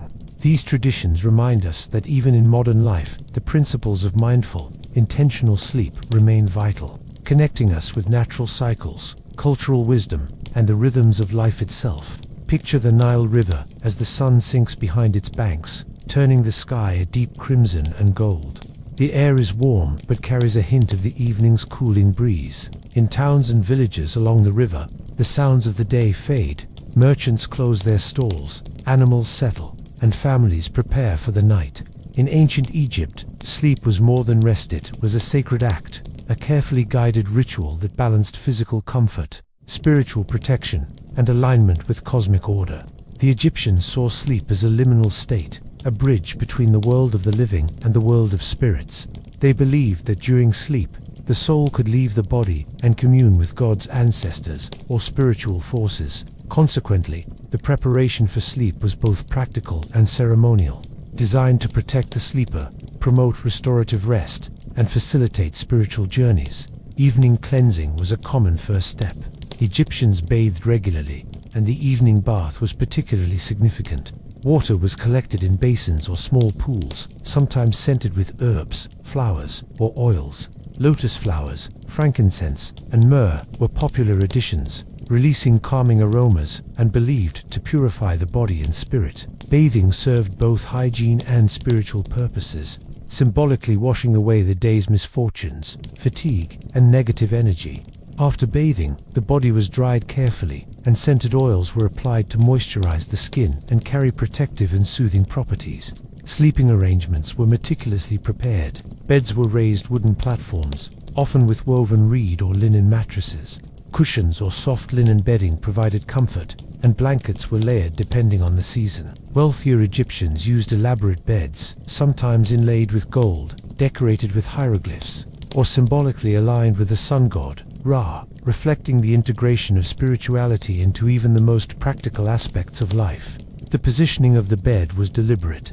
Heads might be oriented eastward to align with the rising sun, symbolizing renewal and life, and rooms were arranged to facilitate airflow while maintaining privacy and spiritual protection. Herbs, incense, and aromas played a critical role in sleep rituals. Egyptians burned incense, frankincense, myrrh, or other local resins near sleeping areas. The smoke was believed to purify the room, ward off malevolent spirits, and induce relaxation. Small sachets of herbs might be placed under pillows or near the bed to calm the mind and body. The use of scent was both spiritual and practical, creating an environment conducive to restful sleep while maintaining harmony with sacred beliefs. Family and communal practices influenced sleep as well. Children and servants often slept in adjacent rooms or shared spaces with their caretakers, while elders and heads of households occupied the most protected and comfortable areas. Families often followed consistent bedtime routines, reinforcing stability and security. These practices promoted a sense of safety and emotional calm, both essential for deep restorative sleep. Even the act of closing doors, drawing curtains, or covering windows was considered a ritual, creating a protective barrier against both physical and spiritual intrusions. Storytelling and reflection were common before bed. In some households, elders recounted myths, religious tales, or moral stories to children. These narratives conveyed cultural wisdom, reinforced social and spiritual norms, and gently transitioned the mind from the day's activity to a reflective, meditative state. The rhythmic cadence of the storyteller's voice, the flicker of lamps, and the ritualized quiet of evening created an environment primed for mental relaxation. Dreams held enormous significance in ancient Egypt. They were seen as messages from the gods or the deceased, offering guidance, warnings, or insight. Egyptians often kept small dream records or shared interpretations within families. Some households prepared dream altars or placed protective symbols near the bed to ensure favorable dreams. Amulets, hieroglyphs, and inscriptions invoking protective deities like Base or Hathor were common. These objects were believed to safeguard the sleeper, ward off evil spirits, and invite divine favor, reflecting the deep integration of spirituality and sleep. Evening nutrition and beverages were also considered. Light meals were consumed before bed to prevent discomfort during sleep. Herbal teas, often infused with calming plants like chamomile or local substitutes, were popular, aiding digestion and nervous system relaxation. Alcohol was generally avoided before sleep, as excessive consumption was thought to disturb both body and soul. This attention to diet illustrates a practical understanding of sleep hygiene that resonates even with modern recommendations. Music, rhythm, and ambient sounds influenced the evening environment. Harps, flutes, or soft vocal chants were sometimes played to induce calm. Even the natural sounds of the Nile or wind-rustling papyrus were appreciated as soothing. These auditory cues created a rhythm that prepared both mind and body for rest. The Egyptians understood the connection between sensory input and mental state, using it to enhance relaxation and guide the transition into sleep. Children's care was a vital aspect of nightly routines. Infants and young children were swaddled or placed in specially prepared cradles, often adorned with protective charms or small amulets. Mothers or caretakers might sing lullabies, recite prayers, or ensure the child's bedding was comfortable and safe. Older children were taught bedtime routines, emphasizing cleanliness, ritual preparation, and respect for spiritual beliefs associated with sleep. These practices instilled lifelong habits and cultural values, fostering a deep awareness of sleep's importance. Seasonal rhythms shaped sleep rituals. In hot months, windows and doors were opened to allow airflow, while curtains or screens provided privacy and protection from insects. In cooler periods, additional blankets or red mats were layered to maintain warmth. The Egyptians understood that the body's comfort and alignment with environmental conditions were essential for deep restorative sleep.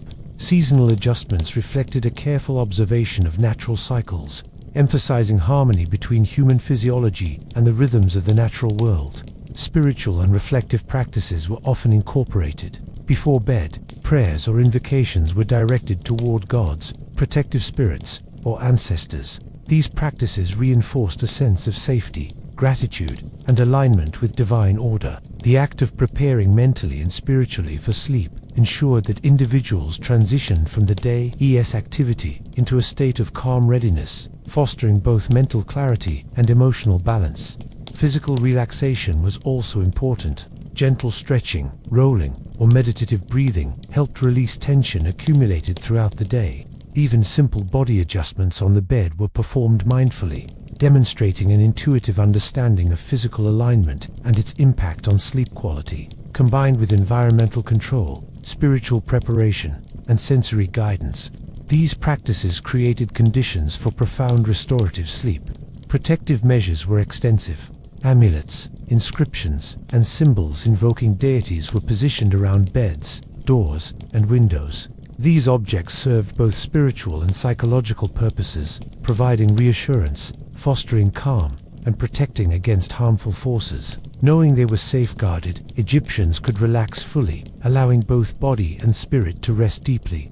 Picture now the ancient Egyptian household at night. The Nile reflects the moon's light, casting a silver glow across the village.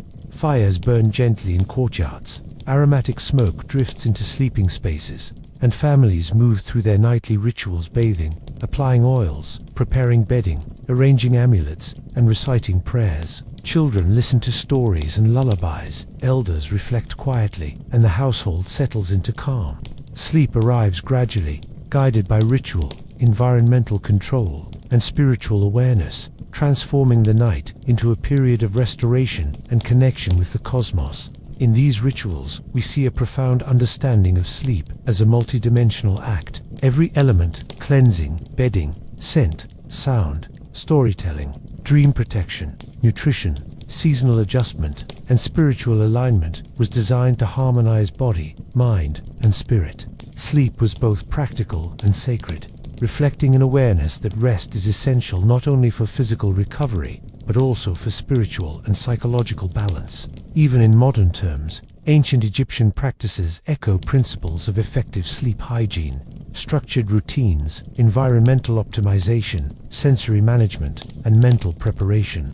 As night deepens, imagine the Nile village under the stars. Families sleep peacefully, dreams guided and protected, bodies restored, and spirits aligned with cosmic rhythms. Fires burn low, incense curls gently, and protective amulets watch over each sleeper. Sleep is not a passive act, it is a carefully orchestrated, sacred practice ensuring renewal, guidance, and harmony. The lesson from ancient Egyptian sleep rituals is timeless. Sleep requires intentional preparation, attentiveness to environment and body, spiritual alignment, and engagement of all senses. By honoring these principles through cleansing, aromatic and sensory cues, protective symbols, storytelling, mindfulness, and seasonal adaptation, we create conditions for restorative, harmonious sleep that nurtures body, mind, and spirit.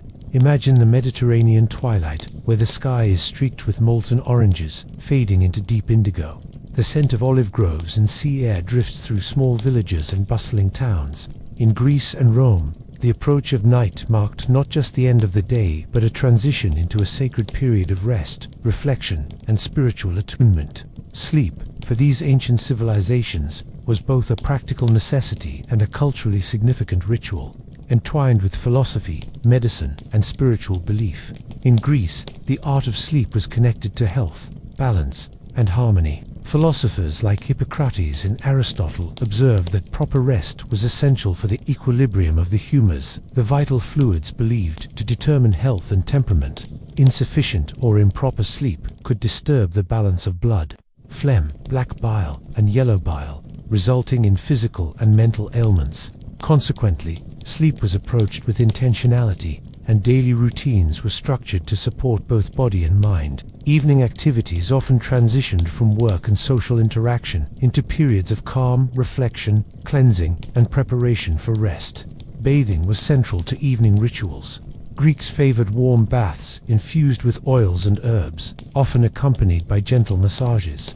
Public bathhouses served both hygienic and social purposes, allowing citizens to cleanse themselves while exchanging conversation and reinforcing community bonds. The act of bathing relaxed the body, soothed muscles, and washed away the residue of the day, signaling to the body that it was time to slow down.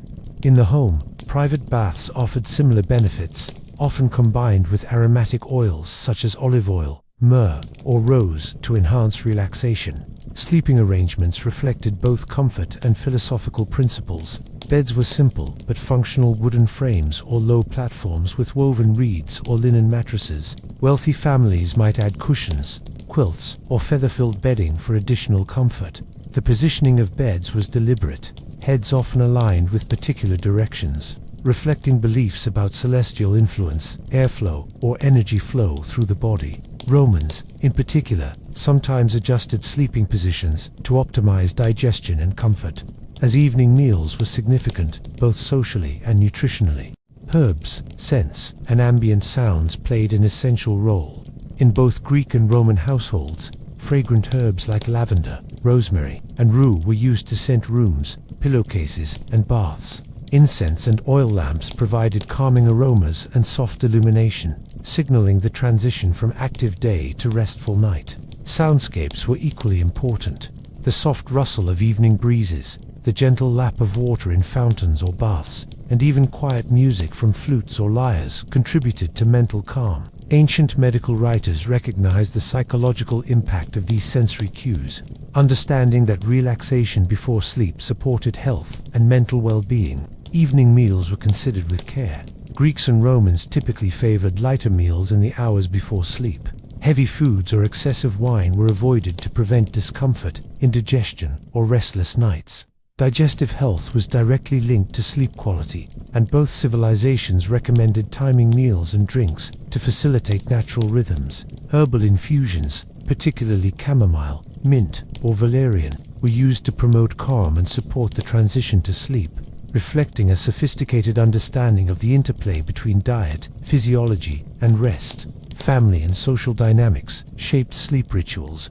In both cultures, children and servants often shared sleeping quarters, while adults and heads of households occupied separate rooms or more comfortable beds. Privacy was valued, but communal sleeping arrangements ensured warmth, security, and social cohesion. Bedtime routines reinforced family hierarchy and social roles, as children learned from elders the proper practices and beliefs surrounding sleep.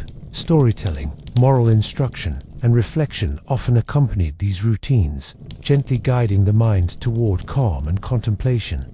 Dreams were central to Greek and Roman conceptualizations of sleep. They were viewed as messages from the gods, omens, or reflections of the unconscious mind. Temples dedicated to Asclepius, the god of healing, often included dream incubation practices. Worshippers would sleep in sacred spaces, hoping for divine guidance through dreams that could inform health decisions, moral dilemmas, or personal challenges. Amulets, protective symbols, and prayers were also employed at home to encourage positive dreams and ward off troubling visions, reinforcing the spiritual dimension of rest. Physical relaxation extended beyond bathing. Gentle stretches, massages, and meditative exercises were common. Greeks, influenced by gymnasium culture, recognized the importance of muscle relaxation for sleep, while Romans incorporated post-bath massages and gentle movements to release tension. Even minor adjustments in posture or bedding were made mindfully to ensure comfort, demonstrating an awareness that physical ease directly supported the mind's transition into rest. Philosophical reflection was another nightly ritual. Both Greeks and Romans valued contemplation as part of mental preparation for sleep. Stoics, for example, recommended reviewing the day before bed, acknowledging actions, reflecting on moral choices, and releasing regrets or anxieties. This reflective practice encouraged mental clarity, emotional balance, and psychological readiness for restorative sleep.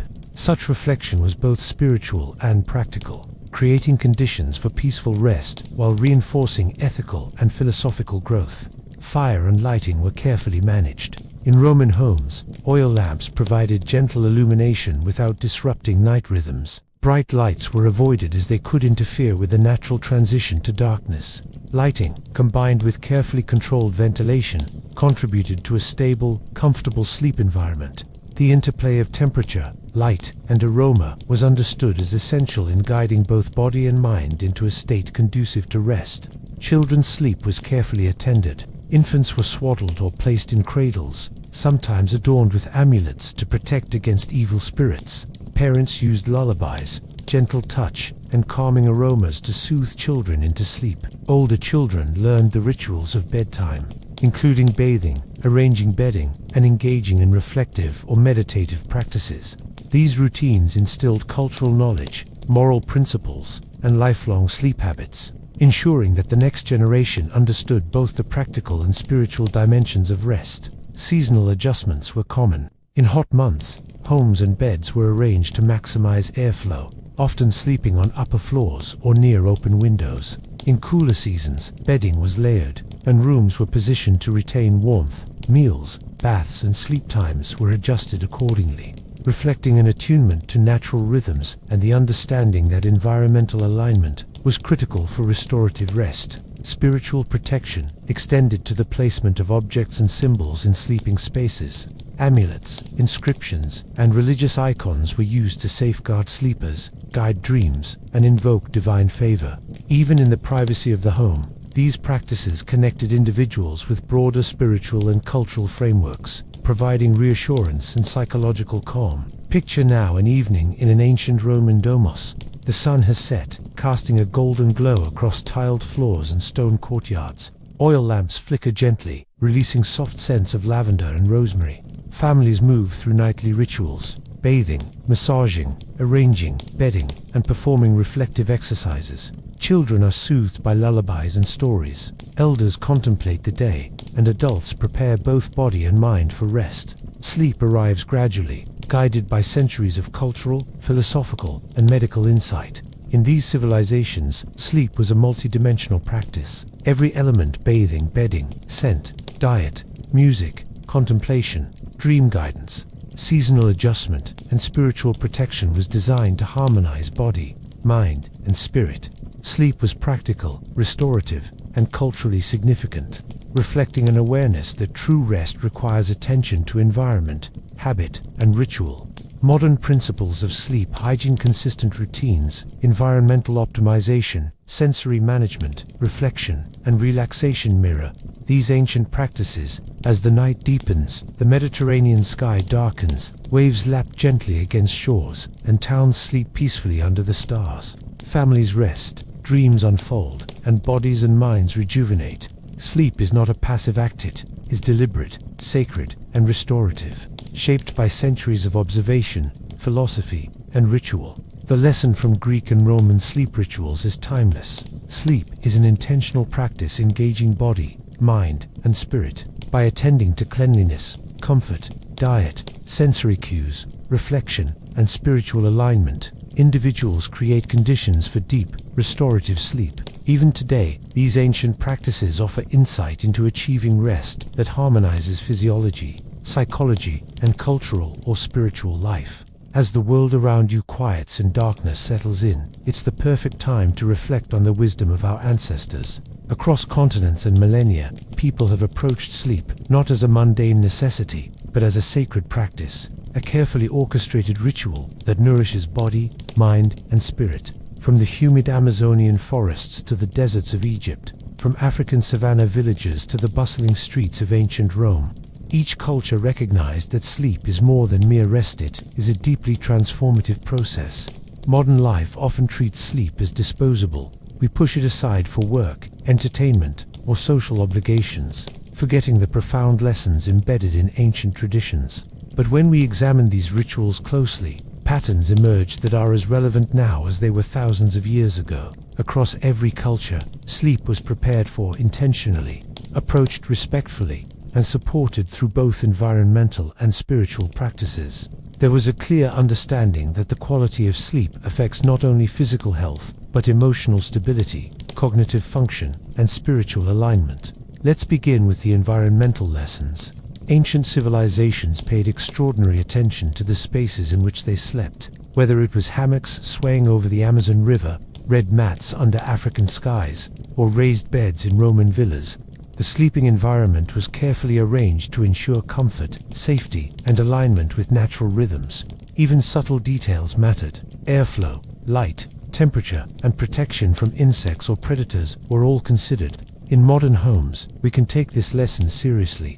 Maintaining a comfortable, dark, and quiet bedroom, free from excessive heat or cold, mirrors these ancient insights. The materials of bedding, the arrangement of furniture, and even the orientation of the bed can subtly influence rest, just as they did for our ancestors. Sensory cues were equally vital. Across every culture, herbs, aromas, and smoke were used to create a calming, protective atmosphere. From lavender and rosemary in Greek and Roman homes to sage and lemongrass in African villages, fragrances signaled the transition from activity to rest. Incense, aromatic oils, or smoldering herbs served dual purposes: practical repelling pests or purifying the environment, and psychological inducing relaxation and mental clarity. Today, we understand this as a form of sleep hygiene, controlling stimuli, using calming scents, and minimizing disruptive noises to signal to the body and mind that it is time to sleep.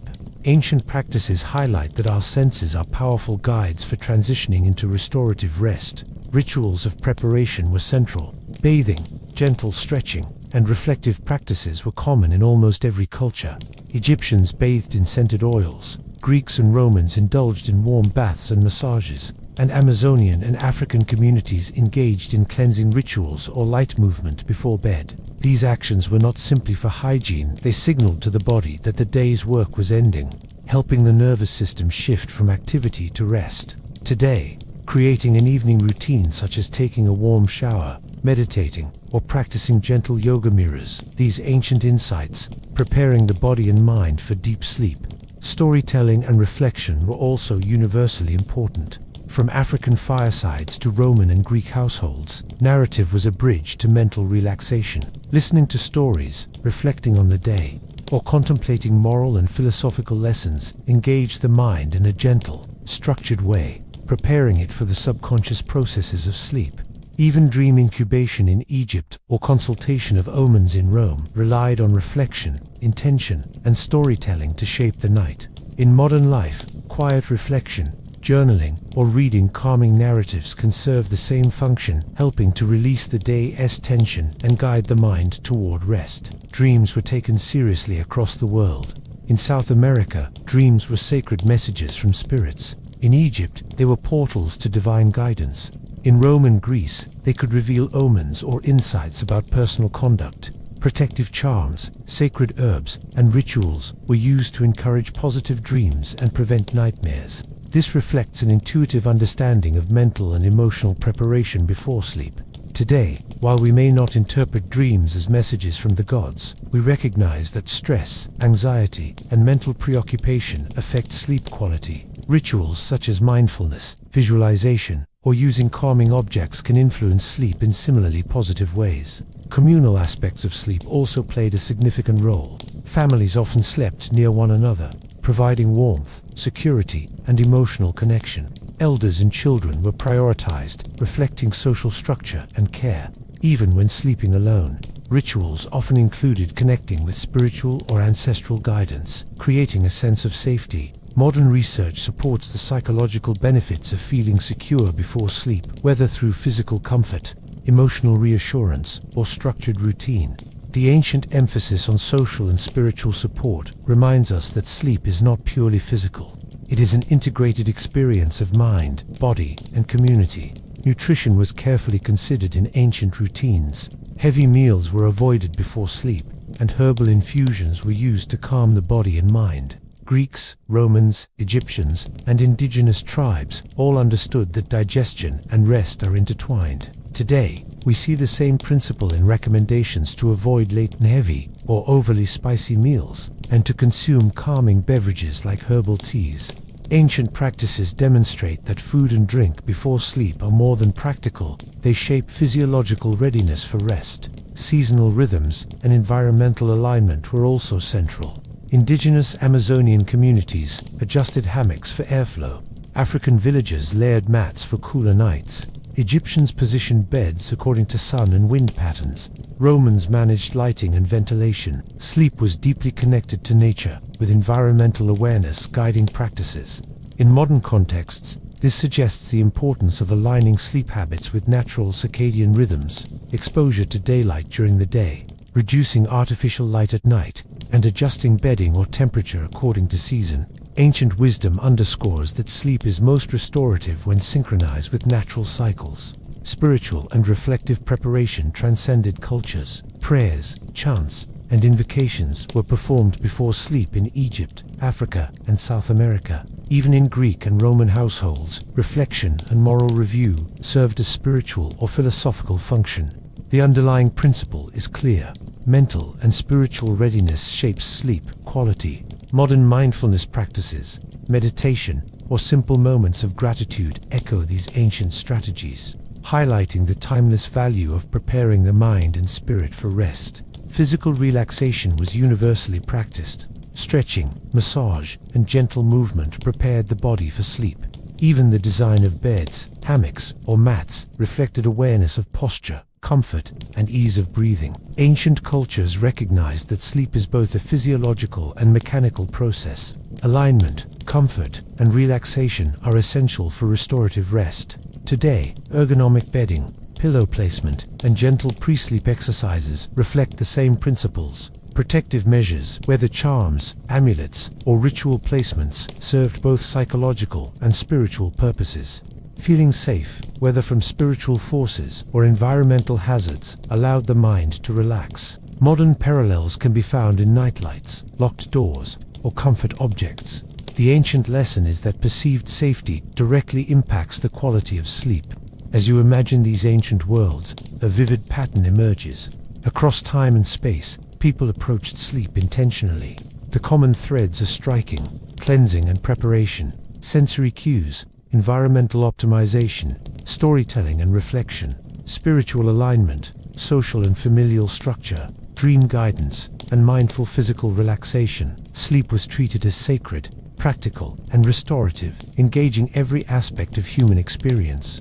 The lesson for today is profound. Modern life may differ in complexity, technology, and pace, but the human need for restorative sleep remains unchanged. Ancient wisdom teaches that sleep requires attention to multiple dimensions: body, mind, environment, and spirit. By integrating these lessons into modern life, creating calming evening routines, designing comfortable and safe sleep spaces, managing sensory input, reflecting or meditating, and respecting natural rhythms, we honor not just biological needs, but centuries of cultural insight. Imagine closing your eyes tonight, carrying these lessons with you. You prepare your environment carefully, perhaps with soft lighting, pleasant scents, and cozy bedding. You reflect on your day, release tension, and feel a sense of security. Your mind is calm, your body relaxed, and your spirit aligned. Sleep unfolds naturally, restorative and uninterrupted. You awaken refreshed, resilient, and connected to the deep rhythms of life, as countless generations before you did. Ancient sleep rituals remind us that rest is a craft, a sacred practice, and a profound act of self-care. Sleep is not merely the absence of wakefulness. It is an intentional, multidimensional practice that nurtures the body, clarifies the mind, and rejuvenates the spirit. By learning from the rituals of our ancestors, from African villages to Amazonian forests, Egyptian temples to Roman villas, we can reclaim the depth, intention, and restorative power of sleep in our own lives. As the night deepens, remember this: sleep is not something to rush or neglect. It is a journey, a ritual, a sacred restoration. By honoring it as our ancestors did, we participate in a timeless human tradition, one that nurtures every aspect of who we are. And in that sacred darkness, we find not just rest, but renewal, insight, and connection to the rhythms of life itself. As our journey through time comes to an end, remember this: sleep is not just a pause from life. It is a sacred ritual, a bridge between body, mind, and spirit. Across continents and centuries, humans have understood that rest is an art shaped by environment, routine, reflection, and intention. From the hammocks of the Amazon to the beds of ancient Rome, from Egyptian temples to African villages, the lesson is the same. Honor your sleep, prepare for it with care, and let it restore you fully. So tonight, as you lay your head down and close your eyes, carry these ancient whispers with you. Let the scents, stories, and rituals of the past guide you into calm. Let your body relax, your mind release, and your spirit drift freely. Sleep deeply, travel safely through the landscapes of dreams, and awaken renewed. Good night, traveler. Sleep well until we meet again.